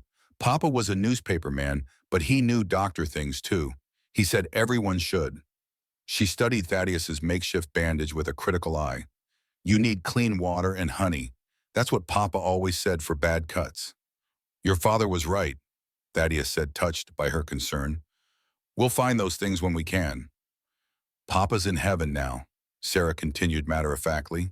The bad judge sent men to hurt him because Papa was writing true things the judge didn't like. Thaddeus nodded, uncertain how to respond to a child's understanding of murder. Mama said we had to be extra careful after that, Sarah went on. She taught me to hide things in my doll Penny. Her face fell. I gave Penny to your friend to help him be brave. That was very kind of you, Thaddeus said gently. Eagle Eye will take good care of Penny. Sarah studied him intently. Are you a good man or a bad man, mister? The question, delivered with a child's directness, caught Thaddeus off guard. He considered how to answer. I've done both good and bad things, he said finally, but right now I'm trying to do good. Sarah seemed to accept this. Mama says most people are mixed up, not all good or all bad. Your mother is wise, Thaddeus said. She's a teacher, Sarah replied, as if that explained everything. Then after a pause, I'm scared for her. Thaddeus reached out gently, resting his hand on her small shoulder. I know, but we'll find her. I promise. As the afternoon wore on, Sarah eventually dozed off, exhaustion claiming her, despite the circumstances. Thaddeus remained vigilant, watching the desert landscape for any sign of pursuit or of Rebecca and Eagle Eye. His thoughts turned to the Apache warrior. Eagle Eye had stayed behind, facing unknown odds to give them time to escape.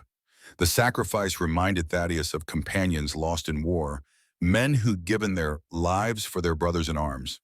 He hadn't expected to find such brotherhood again, especially not with a man whose people he had once helped destroy. Life had a strange way of bringing the past full circle. As shadows lengthened across the desert, Thaddeus's vigilance was rewarded. Movement caught his eye, a lone rider approaching cautiously from the direction of Porter's estate.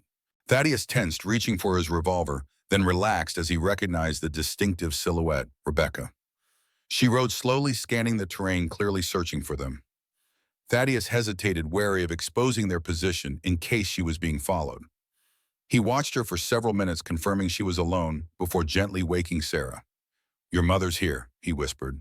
Sarah was instantly alert, scrambling to the entrance of their hiding place. Thaddeus had to hold her back.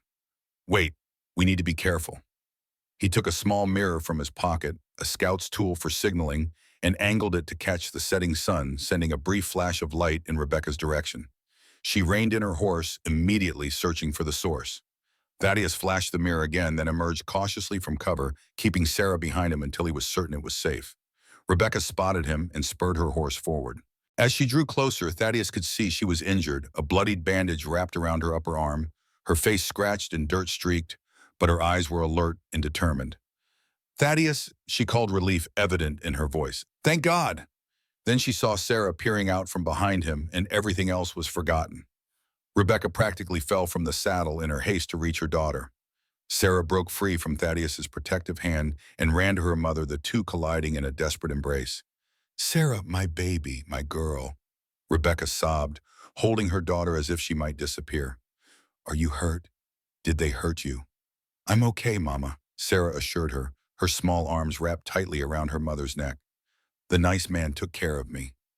Rebecca looked up at Thaddeus over her daughter's head, tears streaming down her face. "Thank you," she whispered. "Thank you." Thaddeus nodded, uncomfortable with her gratitude but moved by the reunion. "We need to move," he said gently. "Porter's men are still searching." Rebecca composed herself with visible effort, wiping away tears. "Yes, of course." She examined Thaddeus more closely, noticing his blood-soaked shirt. "You're wounded." "It'll keep," he said dismissively. "What happened?" "Where's the other horse?" Rebecca's expression darkened. "Porter's men. I managed to create a diversion, but they pursued me. I lost them in the hills, but my horse went lame. Had to leave it." She glanced around. "Where's Eagle Eye?" "Stayed behind to cover our escape," Thaddeus said grimly.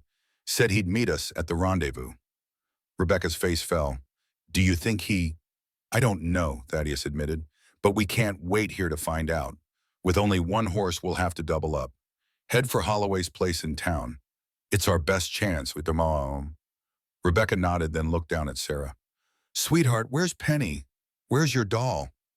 Sarah's face grew solemn. "I gave her to the man with the nice face for luck." Rebecca and Thaddeus exchanged a significant look. The map piece hidden in the doll was now with Eagle Eye if he still lived. "That was very generous," Rebecca told her daughter. "I'm sure she's helping him." They mounted up, Rebecca in the saddle with Sarah before her, Thaddeus behind. The horse protested the weight of 3 riders, but seemed strong enough to manage at a walking pace.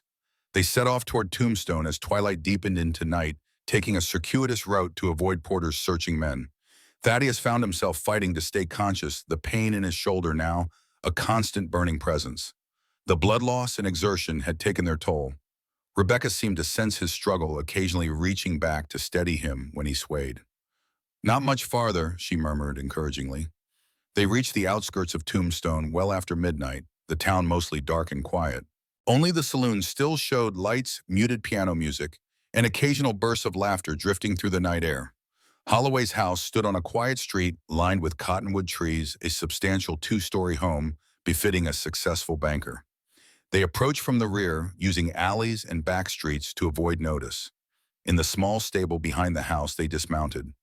Thaddeus nearly collapsed as his feet hit the ground, saved from falling only by Rebecca's quick support. "You need a doctor," she said worriedly, noting his pallor even in the dim light. "No doctors," Thaddeus insisted. "Too many questions. Just need rest." Rebecca looked unconvinced but didn't argue. "Wait here with Sarah. I'll see if Holloway will help us." She approached the back door of the house and knocked softly. After a moment, a light appeared in a downstairs window.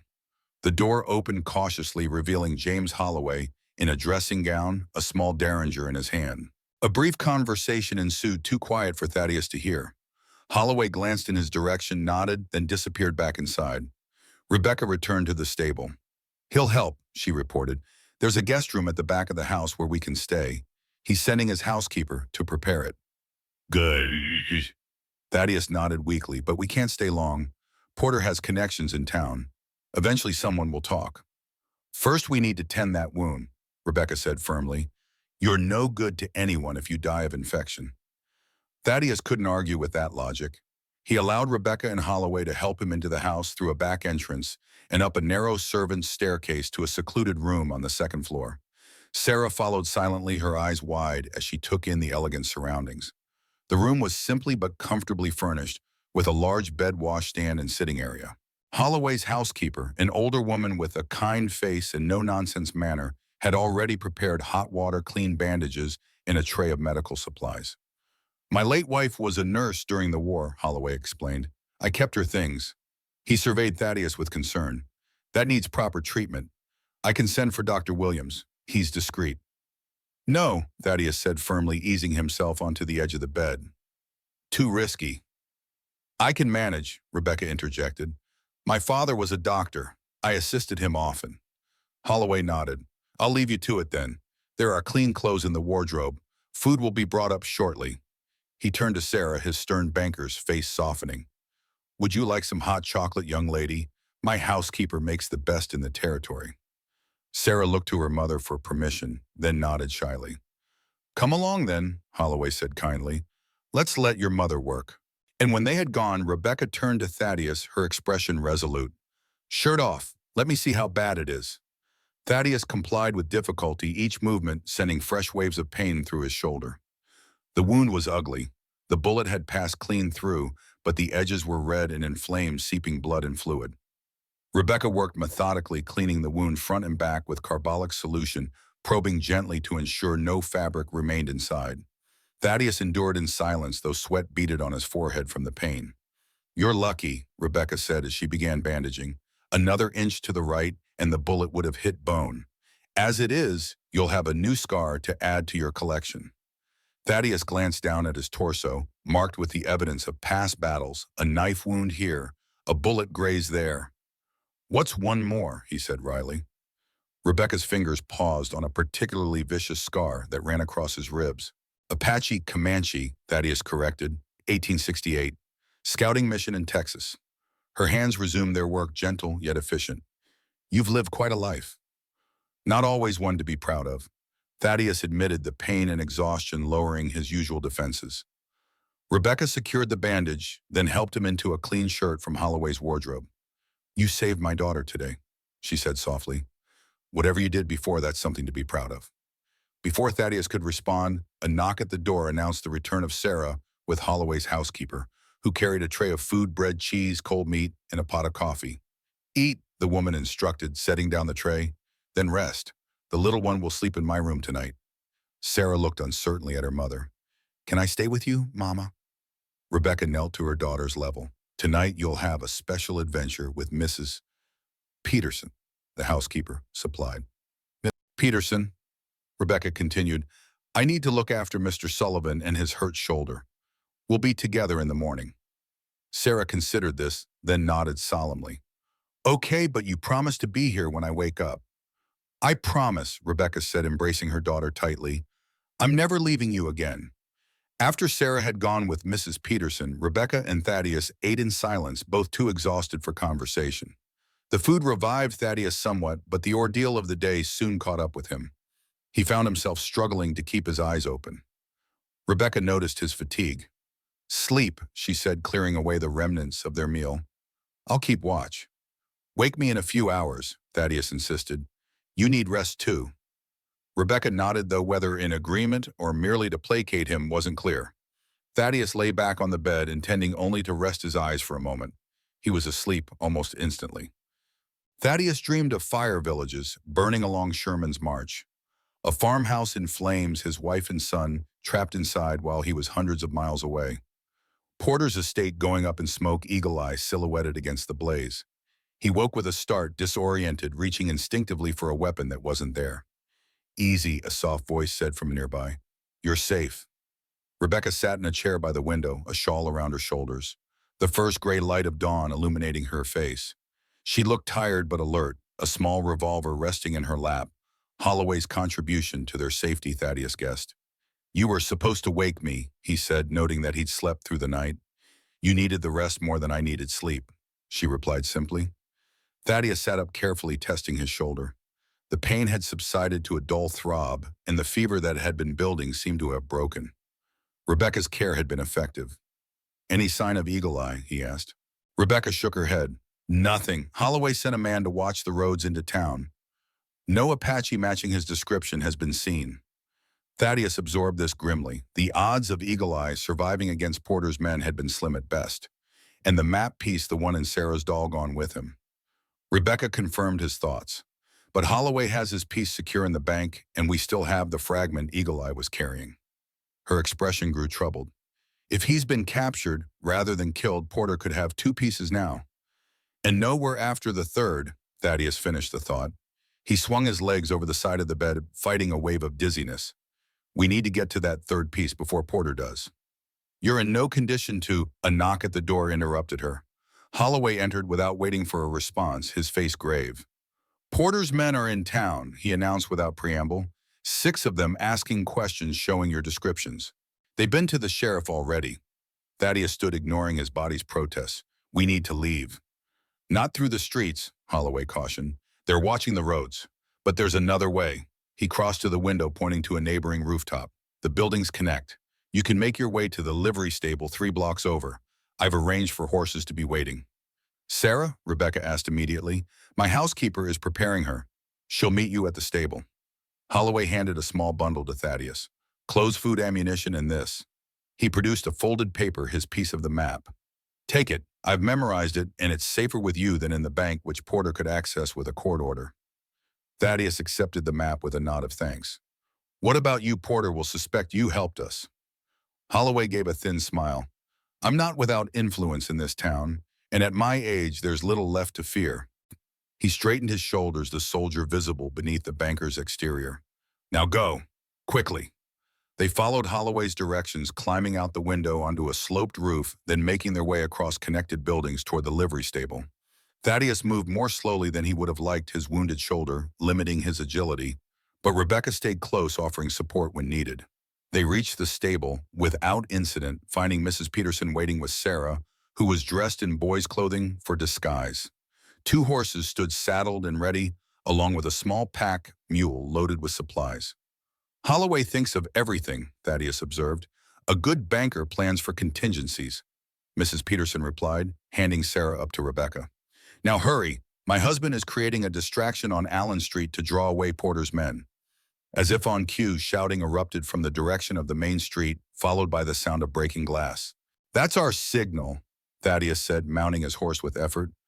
Which way south? Rebecca decided. Away from Porter's estate. We can circle back to the area shown on the map once we're clear. They rode out the back of the stable into a narrow alley, then through a series of back streets until they reached the southern edge of town.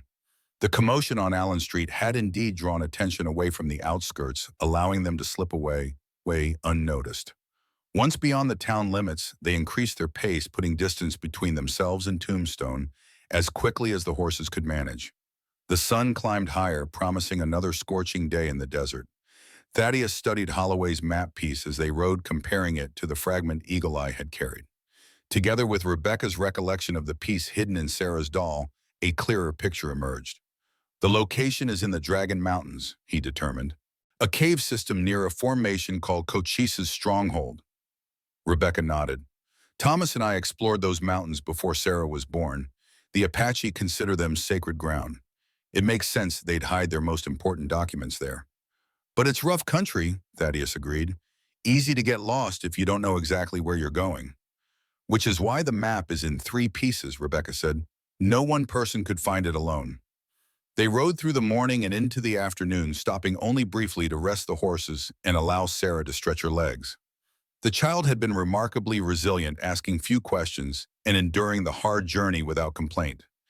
As they prepared to resume riding, after one such stop, Sarah suddenly pointed to the horizon behind them. Riders, she said simply. Thaddeus and Rebecca turned to look. Sure enough, a dust cloud approached from the direction of Tombstone, multiple riders moving fast. Porter's men, Thaddeus said grimly. They've picked up our trail. Rebecca lifted Sarah back onto her horse. How far to the mountains? Too far to outrun them, Thaddeus assessed. We need to find a defensible position. He scanned the terrain ahead. The land was mostly flat with sparse vegetation offering little cover. But to the east, a cluster of large boulders rose from the desert floor. Not ideal, but better than nothing. There, he pointed. We'll make our stand at those rocks. They rode hard for the boulder formation, reaching it just as their pursuers came clearly into view, 8 riders heavily armed with Porter himself at their head. The judge was unmistakable even at a distance, his tall frame and black clothing standing out among his men. The boulders formed a rough circle, perhaps 30 feet in diameter, with gaps between them offering both cover and firing positions. Thaddeus helped Rebecca and Sarah dismount, sending the horses into the center of the formation where they would be protected from gunfire. "Stay low," he instructed Rebecca, handing her Holloway's revolver to supplement her own weapon. "Use the lower firing positions. I'll take the high ground." Rebecca nodded, her face set with determination. She guided Sarah to a protected alcove formed by 2 leaning boulders. "Stay here no matter what happens," she told her daughter firmly. "Don't come out until I call you." Sarah's eyes were wide with fear, but she nodded bravely. "I will, Mama." Thaddeus climbed to the top of the largest boulder, ignoring the pain in his shoulder to gain a better view of the approaching riders.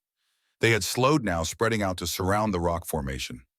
Porter raised his hand, halting his men just beyond comfortable rifle range.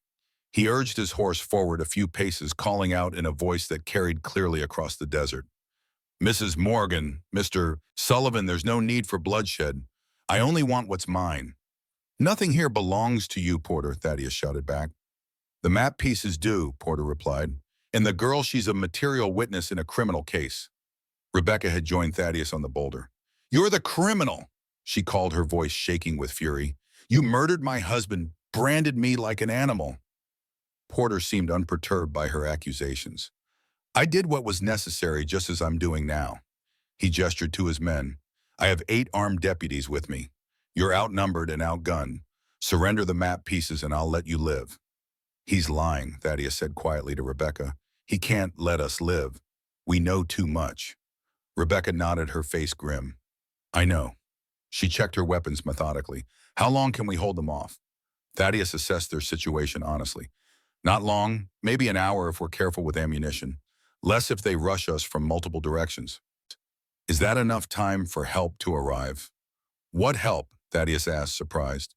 "I sent a message with Mrs. Peterson," Rebecca explained, "to Lieutenant Hayes at Fort Huachuca, Thomas's cousin, telling him about Porter, the documents, everything." Thaddeus felt a flicker of hope. Thomas Morgan's connections might yet save them if help could arrive in time. Porter's voice carried to them again.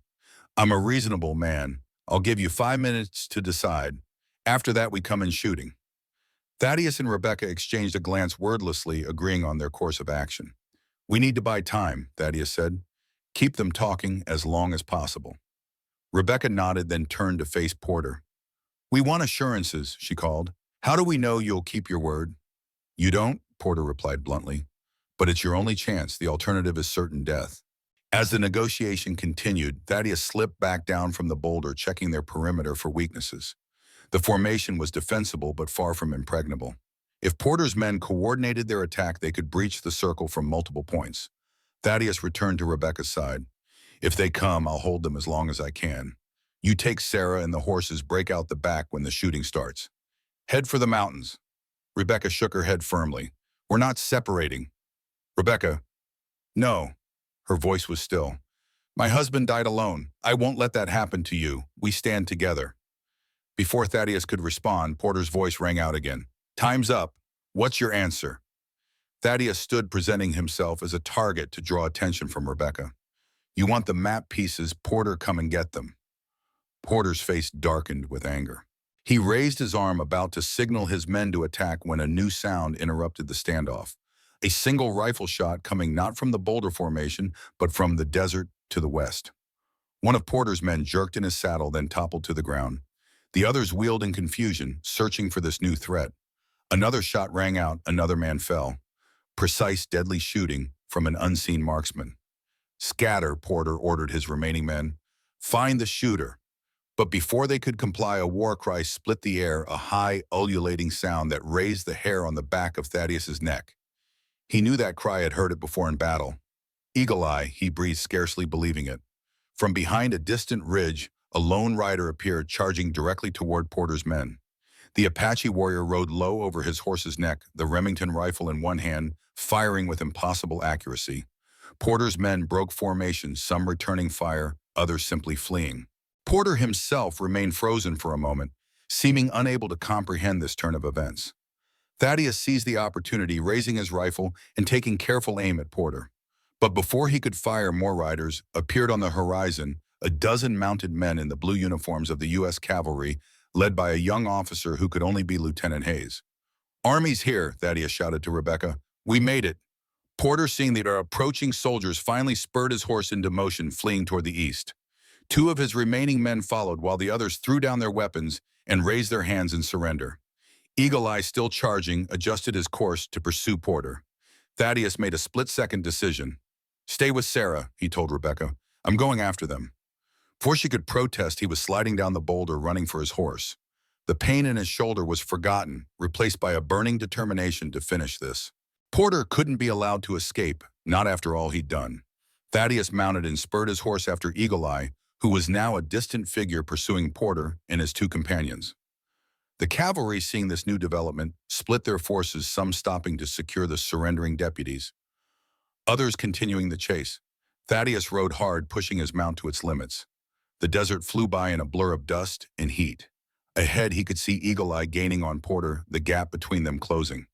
One of Porter's men turned in his saddle, firing wildly. Eagle Eye swayed but kept riding. Porter and his men were heading for a narrow canyon, a potential escape route if they reached it first. Thaddeus angled his course to intercept them, cutting across rough terrain in a desperate gamble. His horse stumbled on the uneven ground but recovered. Thaddeus was close enough now to see Porter's face contorted with rage and fear. The judge turned, saw Thaddeus approaching from the side, and raised a pistol. The shot went wide. Thaddeus returned fire, his bullet striking Porter's horse. The animal screamed and fell, throwing its rider heavily to the ground. Porter's two companions rode on without stopping, disappearing into the canyon entrance. Thaddeus reined in near the fallen judge, dismounting with his rifle trained on Porter. Eagle Eye arrived moments later, blood streaming from a wound in his side, but his eyes clear and focused. Porter struggled to his feet, his fine black suit covered in dust, his face bleeding from the fall. But his eyes showed no defeat, only a cold, calculating hatred. "You've ruined everything," he spat. "Years of planning destroyed by a washed-up scout and an Apache savage." "It's over, Porter," Thaddeus said. "The cavalry is coming. You'll stand trial for murder, kidnapping, corruption." Porter laughed, a harsh, bitter sound. "You think a judge fears trials? I have friends in the territorial government in Washington itself. Men who understand what's at stake here." "The Apache land," Eagle Eye said. "The gold," Thaddeus added. "Not just gold," Porter sneered. "Power, control of water rights across the territory, millions in mining concessions. Did you think this was about a few bags of Union gold?" "It doesn't matter what it was about," Thaddeus said. "You lost." Porter's hand moved suddenly, drawing a derringer from his sleeve. Thaddeus fired instinctively, his bullet striking Porter in the chest. The judge staggered but remained standing, his own weapon now aimed at Thaddeus. Before he could fire, a second shot rang out Eagle Eye's Remington. Porter jerked backward, a look of genuine surprise crossing his face before he collapsed to the ground. Thaddeus approached cautiously, but it was unnecessary. Porter was dead, his eyes staring sightlessly at the Arizona sky. Eagle Eye dismounted slowly, pressing his hand to his wounded side. From his belt, he withdrew Sarah's doll, Penny miraculously intact despite everything. "The child will warrant this returned," he said simply. Thaddeus stared at the Apache, taking in his bloodied appearance. "How did you escape the estate?" "The Mexican woman helped, showed me tunnels beneath the house used by servants." Eagle Eye's face remained impassive, but his eyes held a hint of amusement. Porter did not think servants worth noticing. His mistake. "You followed us to town," Eagle Eye nodded, watched from distance, saw Porter's men searching, followed when you fled. He gestured to the approaching cavalry, found them on the road. The young officer knew Rebecca's husband. The cavalry unit reached them, Lieutenant Hayes at their head. The young officer took in the scene, Porter's body, Thaddeus and Eagle Eye standing over him. "Mrs. Morgan said you might need assistance," Hayes said dryly. "Appears she was right." Thaddeus nodded toward Porter. "He resisted arrest." Hayes dismounted, examining the body briefly. "So I see. The territory will be better for his absence." He straightened, facing Thaddeus and Eagle Eye. "The documents you mentioned, the Apache land treaties. Where are they safe?" "Beyond the reach of men like Porter," Eagle Eye said. Hayes considered this, then nodded. "Good. They should remain so until they can be properly authenticated by the Land Commission." He glanced at Porter again. This man had powerful friends. They'll want explanations. Tell them he died pursuing dangerous fugitives, Thaddeus suggested. It's true enough. Hayes smiled faintly. Indeed, and the gold. What gold? Thaddeus asked innocently. The lieutenant laughed. I see. He gestured to his men. Secure the body. We'll return to the boulder formation for Mrs. Morgan and her daughter. As the soldiers carried out their orders, Thaddeus turned to Eagle Eye, who was leaning more heavily against his horse, his wound clearly paining him. You need a doctor, Thaddeus observed. Later, Eagle Eye said dismissively. First we must secure what was hidden. With Porter dead, others will come looking. The cave and the dragons, Thaddeus agreed. We have 2 map pieces now, yours and Holloway's. Is it enough? Eagle Eye nodded. For one who knows the mountains as I do. Yes. Thaddeus studied his unlikely ally, a man whose people he had once helped persecute, now a comrade bound by shared purpose and survival. Why did you come back? He asked. You could have taken the map pieces and gone directly to the cave, secured the documents and gold for your people. Eagle Eye was silent for a moment, his dark eyes unreadable. Then he said simply, a warrior does not abandon his brothers in battle. You fought for the child, for the woman. That made you my brother. The simple declaration touched Thaddeus deeply. In the midst of bloodshed and betrayal, this man had found something worth honoring, not gold or documents or land, but loyalty itself. The child saved my life, Eagle Eye added, patting the doll secured at his belt. Her gift brought luck, as she said it would. Thaddeus smiled, thinking of Sarah's solemn face as she'd handed over her precious doll. She'll be glad to know that. They mounted up, rejoining the cavalry for the ride back to the boulder formation. As they approached, Thaddeus saw Rebecca standing tall among the rocks, Sarah beside her, both watching anxiously for their return. When she spotted Thaddeus and Eagle Eye riding alongside the soldiers, Rebecca's face transformed with relief. She lifted Sarah into her arms and descended to meet them. You're alive, she breathed as Thaddeus dismounted. Both of you. Porter isn't, Thaddeus informed her. It's over. Rebecca absorbed this, her expression a complex mixture of relief, vindication, and lingering sadness. Thomas can rest now, she said softly. Eagle Eye dismounted carefully, his wound finally taking its toll. He approached Sarah, who watched him with wide, curious eyes. I brought someone back to you, he said, unhooking Penny from his belt and presenting the doll with formal dignity. Sarah accepted the doll reverently. Did she help you be brave? Very brave, Eagle Eye confirmed seriously. She saved my life. Sarah beamed, clutching Penny to her chest. I knew she would. Lieutenant Hayes approached, removing his hat respectfully. Mrs. Morgan, I'm Thomas's cousin, James Hayes. I received your message. I'm sorry I couldn't arrive sooner. You came when it mattered most, Rebecca assured him. Thank you. Hayes nodded. We should move out soon. Porter's remaining men may regroup. I'd like to get you safely to the fort before nightfall. Thaddeus exchanged a glance with Eagle Eye. We have something to take care of first. The documents Porter was seeking. Hayes understood immediately. The Apache land treaties. Yes, they should be secured before news of Porter's death spreads. He considered for a moment. Take 2 of my men as escort. The rest of us will bring Mrs. Morgan and her daughter to Fort Huachuca. Rebecca shook her head. We stay together. All of us. Hayes began to protest, but Thaddeus raised a hand. She's right.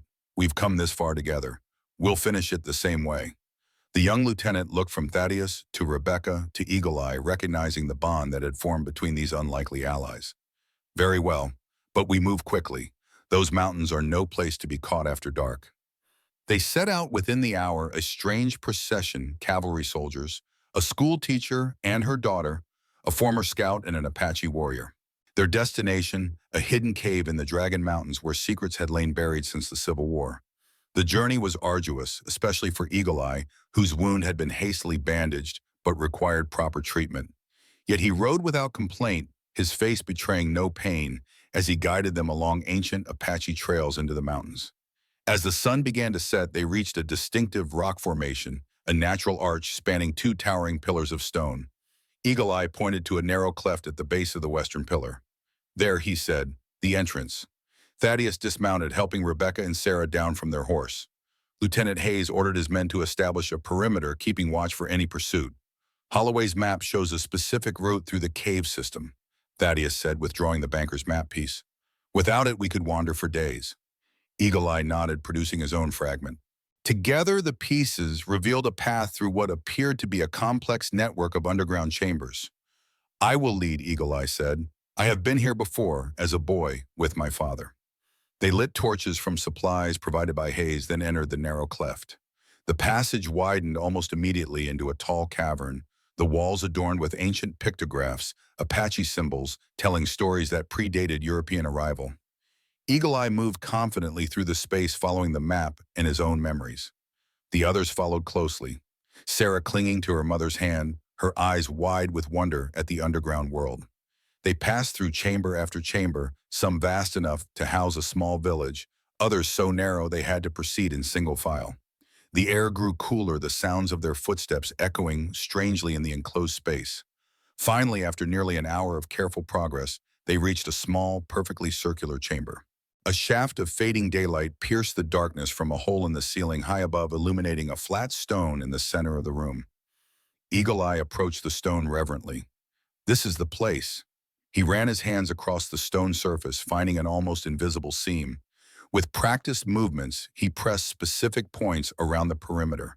There was a soft click, and the top of the stone shifted slightly. Together, Thaddeus and Eagle Eye slid the heavy stone lid aside, revealing a cavity beneath. Within lay several oilskin-wrapped packages and a small iron chest. Eagle Eye carefully lifted out the packages, unwrapping the first to reveal yellow documents covered in precise handwriting, the land treaties signed by Apache leaders and Union Army officers legally establishing Apache ownership of vast tracts of territory. The proof, Eagle Eye said softly, rewrapping the documents carefully. My people's claim to their homeland. The iron chest, when open, contained gold coins. Union double eagles worth $20 each. Not a vast fortune by Eastern standards, but significant in the Arizona territory. Payment for Apache assistance during the war, Eagle Eye explained, and for safe passage through their lands. Lieutenant Hayes examined one of the documents with professional interest. These appear genuine. The Land Commission will need to verify them, of course, but if authentic, they supersede any subsequent claims. They are authentic, Eagle Eye said with quiet certainty. My father was present when they were signed. His mark is here. He pointed to a symbol among the Apache signatures. Hayes nodded respectfully. Then justice may finally be done for your people. They carefully repacked the documents, in gold securing them for transport. As they prepared to leave the cave, Sarah suddenly spoke up. What about Penny? She asked, holding up her doll. Doesn't she get a reward for helping? The adults exchanged amused glances. Eagle Eye crouched to Sarah's level, his usual stoic expression softening. Penny's reward is returning to you. Oh, she said. But perhaps he reached into the chest, selecting a single gold coin.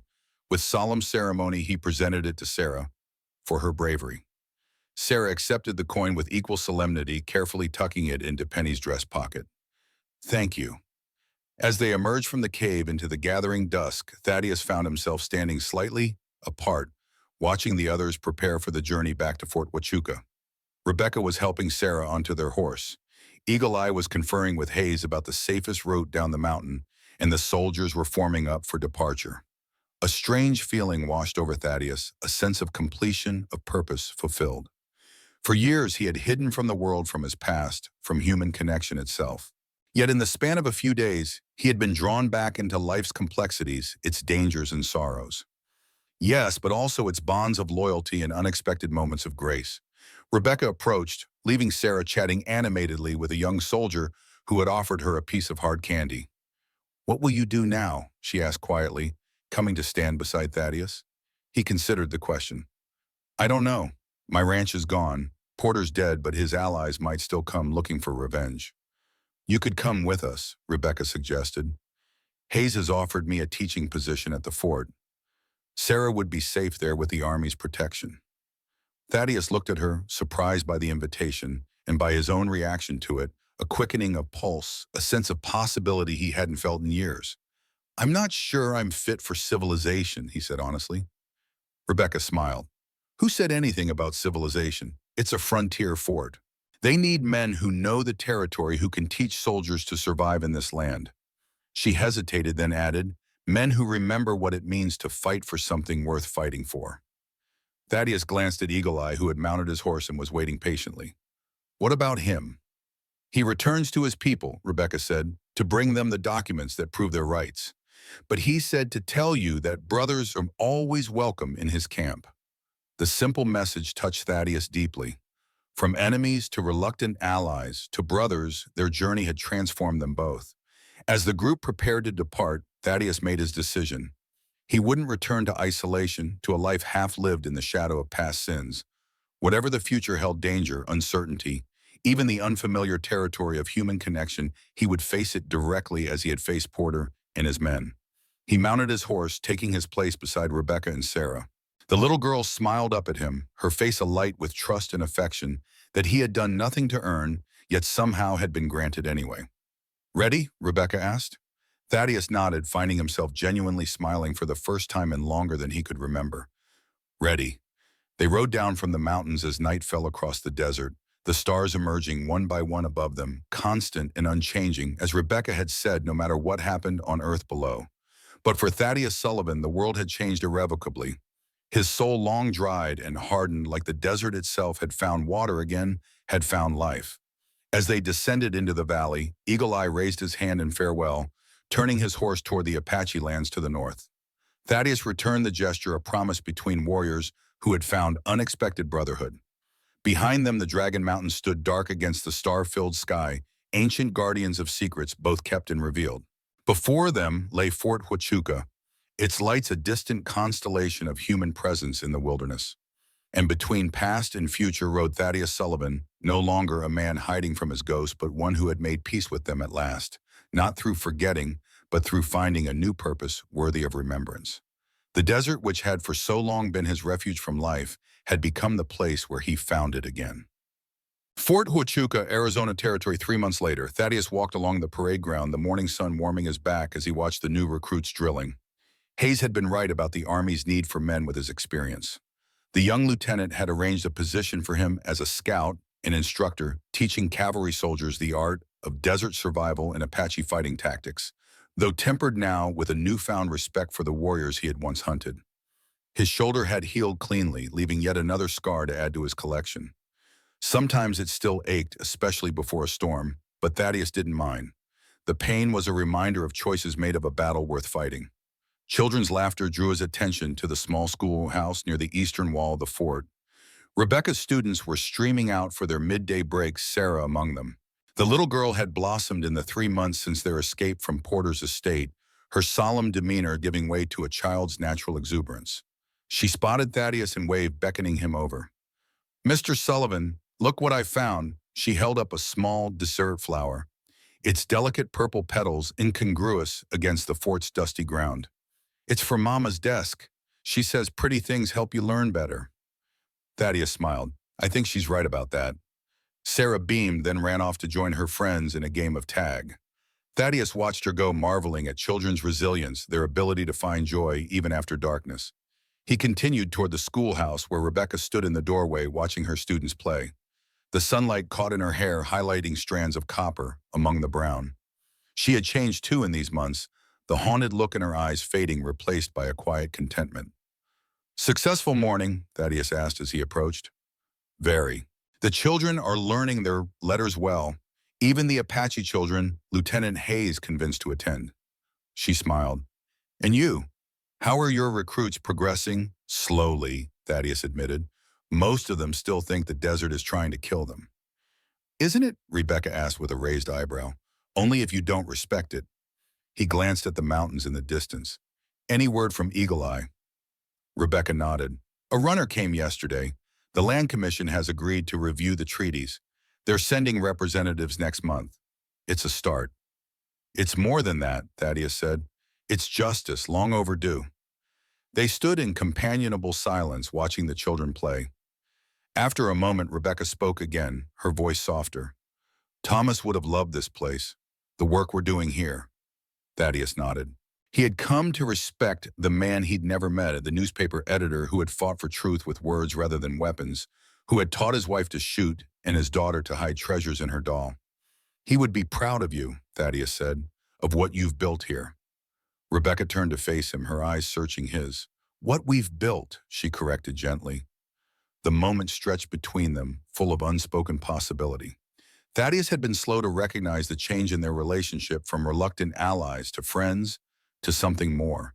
He still felt unworthy of her, but he was learning to accept grace where he found it. Before he could respond, a sentry's call rang out from the fort's main gate. Riders approaching Apache party. Thaddeus's hand went instinctively to his sidearm, old habits dying hard, but the sentry's next words eased his tension. It's Eagle Eye's band. They're flying a white flag. Rebecca looked at Thaddeus' excitement, lighting her face. He said he might come for the planting moon. They moved together toward the main gate where Lieutenant Hayes was already organizing a proper welcome. A dozen Apache riders approached at a steady pace, Eagle Eye at their head.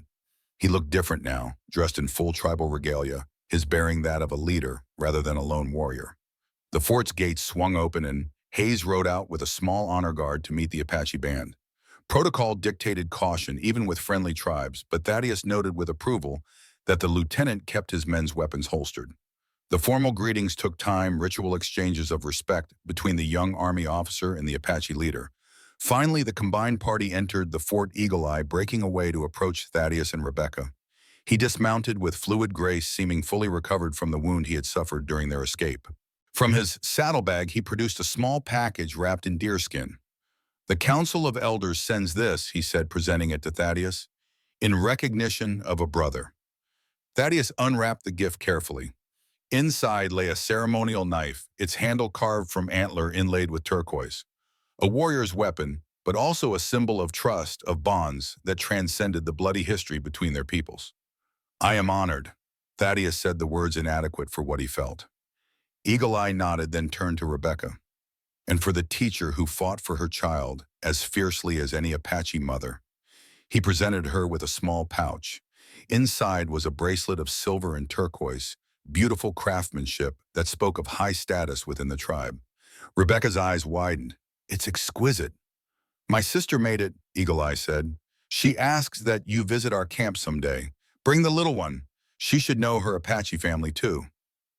Her family, Rebecca asked, confused. Eagle Eye's expression softened, rare humor lightening his stoic features. The doll, Penny. My people say that to share a name with something is to share its spirit. Sarah gave her doll to save my life. This makes her kin. Sarah, who had been hovering nearby, edged closer at the mention of her name. Eagle Eye crouched to her level, producing a small, carved wooden horse from his pocket. For you, little warrior. So you remember your uncle when he is far away. Sarah accepted the gift with solemn ceremony, then broke into a delighted smile. Will you tell me a story about the mountains? Mama says you know all the best ones. Later, Rebecca interjected gently. Uncle Eagle Eye must speak with Lieutenant Hayes first. Important matters. Eagle Eye rose his hand, resting briefly on Sarah's head. But after, yes, I will tell you of Coyote and how he stole fire from the sun. As the Apache leader moved away to join Hayes, Rebecca turned to Thaddeus, her expression thoughtful. Family, she said softly. It's a strange word out here, isn't it? Not what I expected. Thaddeus understood what she meant. Family in the East meant blood ties, generations living under one roof, names in family Bibles. Here in the West, family was something you built from the raw materials at hand, shared danger, common purpose choices made in moments of crisis. I never thought I'd have one again, he admitted. After Catherine and James died, I closed that door. Rebecca's hand found his fingers intertwining. Doors can be reopened. Thaddeus looked down at their joined hands, then back at her, face open, hopeful, patient. He had spent years believing he didn't deserve a second chance, that the blood on his hands from the war and after had marked him permanently. But perhaps redemption wasn't about deserving. Perhaps it was simply about accepting what was freely offered. Yes, he said finally, they can. Around them, the fort bustled with activity, soldiers drilling, children playing, Apache visitors being welcomed. The collision of worlds that had once seemed irreconcilable. Not perfect, not yet peaceful, but possible. A beginning. That evening, as the sun set over the western mountains, Thaddeus stood on the fort's wall, watching the desert change from gold to purple to deep blue. Rebecca joined him, wrapping a shawl around her shoulders against the evening chill. Hayes received a telegram today, she said. The territorial governor is sending a judge to replace Porter, someone with a reputation for fairness. Good, Thaddeus nodded. The territory needs it. Too many men like Porter have had their way for too long. Is that why you're staying? Rebecca asked, her tone casual but her eyes intent. To make sure justice is done, Thaddeus considered the question. When he'd first agreed to Hayes's offer, it had been pragmatic, a place to heal, to lie low until Porter's allies lost interest. But somewhere along the way, it had become more. Partly, he admitted, but also because of what Eagle Eye said today about family. He gestured toward the fort below them, where soldiers and civilians moved about in the gathering dusk. I never expected to find that again. Certainly not here. Rebecca's hand found his on the wall. Life has a way of surprising you. That it does. Thaddeus turned to face her fully. I spent years running from what I did in the war. The villages we burned, the lives we took. I thought if I just got far enough away, I could outrun the memories. And now I know you can't outrun the past, but maybe you can make peace with it, find a way to balance the scales. Rebecca nodded thoughtfully. Thomas used to say that too, that the only way forward was through. She squeezed his hand. He would have liked you, you know, despite your differences. I'm not so sure about that, Thaddeus said with a wry smile. I was the kind of man he wrote editorials against. You were, Rebecca agreed, but you're not anymore. The simple truth of her words settled over him like a benediction. He had changed. The solitary man who drank whiskey on his porch and talked to ghosts was giving way to someone new, or perhaps someone rediscovered, a self buried beneath years of guilt and isolation. From the parade ground below came the sound of music. Eagle Eye's people had brought drums, and some of the soldiers had produced fiddles and harmonicas. An impromptu celebration was forming, two cultures finding common ground in rhythm and melody. Shall we join them? Rebecca asked, a hint of mischief in her eyes. I believe Lieutenant Hayes mentioned a dance. Thaddeus hesitated. I'm not much for dancing. Neither am I, she confessed, but Sarah loves it, and I think we could both stand to remember how to celebrate the small victories. As if summoned by her mother's words, Sarah appeared at the foot of the wall, looking up at them. Mama, Mr. Sullivan, come quick. The Apache are showing us their eagle dance. Rebecca laughed, a sound Thaddeus had come to treasure for its rarity. We'll be right there, sweetheart. They descended from the wall together, still hand in hand. As they approached the gathering, Thaddeus saw Eagle Eye in the center of a circle, demonstrating a traditional dance to an enthralled audience of soldiers and children. The Apache leader caught his eye and nodded an invitation. Thaddeus had expected to feel out of place, uncomfortable with such open festivity.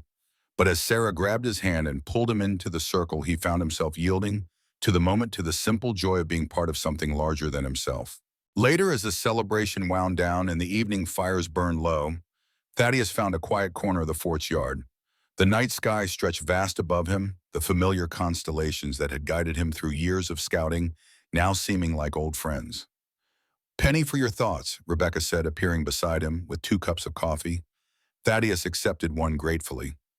Just thinking about stars, how they're the same whether you're looking at them from a Union camp or a ranch house or a fort. Or an Apache village, Rebecca added. Some things transcend our divisions. I used to think those things were few and far between, Thaddeus admitted. Now I'm not so sure. They sipped their coffee in companionable silence. Around them, the fort was settling for the night, soldiers returning to barracks, families to quarters, visitors to arranged accommodations. A peaceful end to a day that had begun with tension. Sarah asked me something interesting today, Rebecca said after a while. She wanted to know if you were going to be her new papa. Thaddeus nearly choked on his coffee. What did you tell her? That such things take time, that adults move more slowly than children in matters of the heart. She met his gaze steadily. Was that the right answer? Thaddeus set down his cup, gathering his courage. Rebecca, I'm not the man you were husband into. I've done things I'm not proud of, things that can't be undone. I know who you are, Thaddeus Sullivan, she said softly. I've seen you at your worst and at your best. The man who carried me from that wagon when I was half dead. The man who risked his life to save my daughter. The man who's teaching young soldiers how to survive so they can return to their families. She took his hand.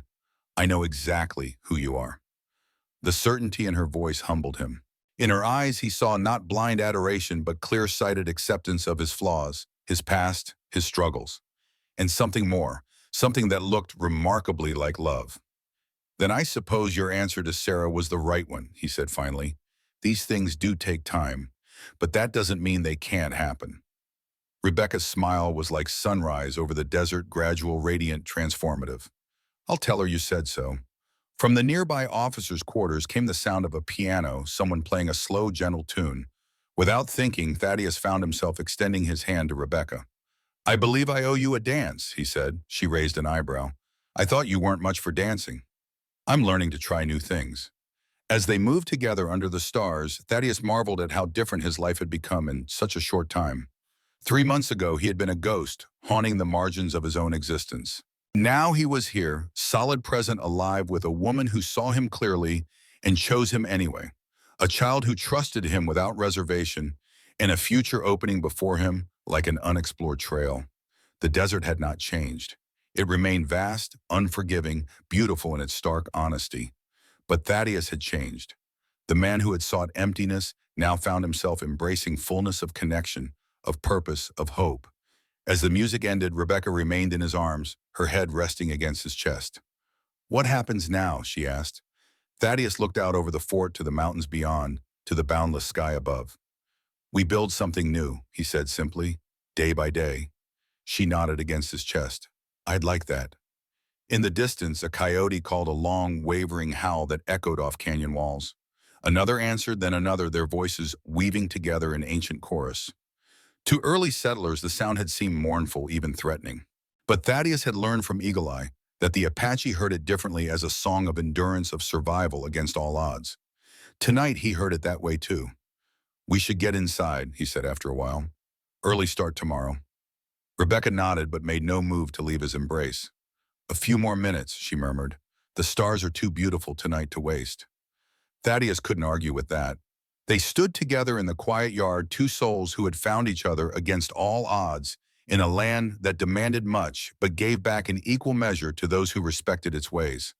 The desert, which had for so long been his refuge from life, had become the place where he found it again. Under the vast western sky, Thaddeus Sullivan had come home at last.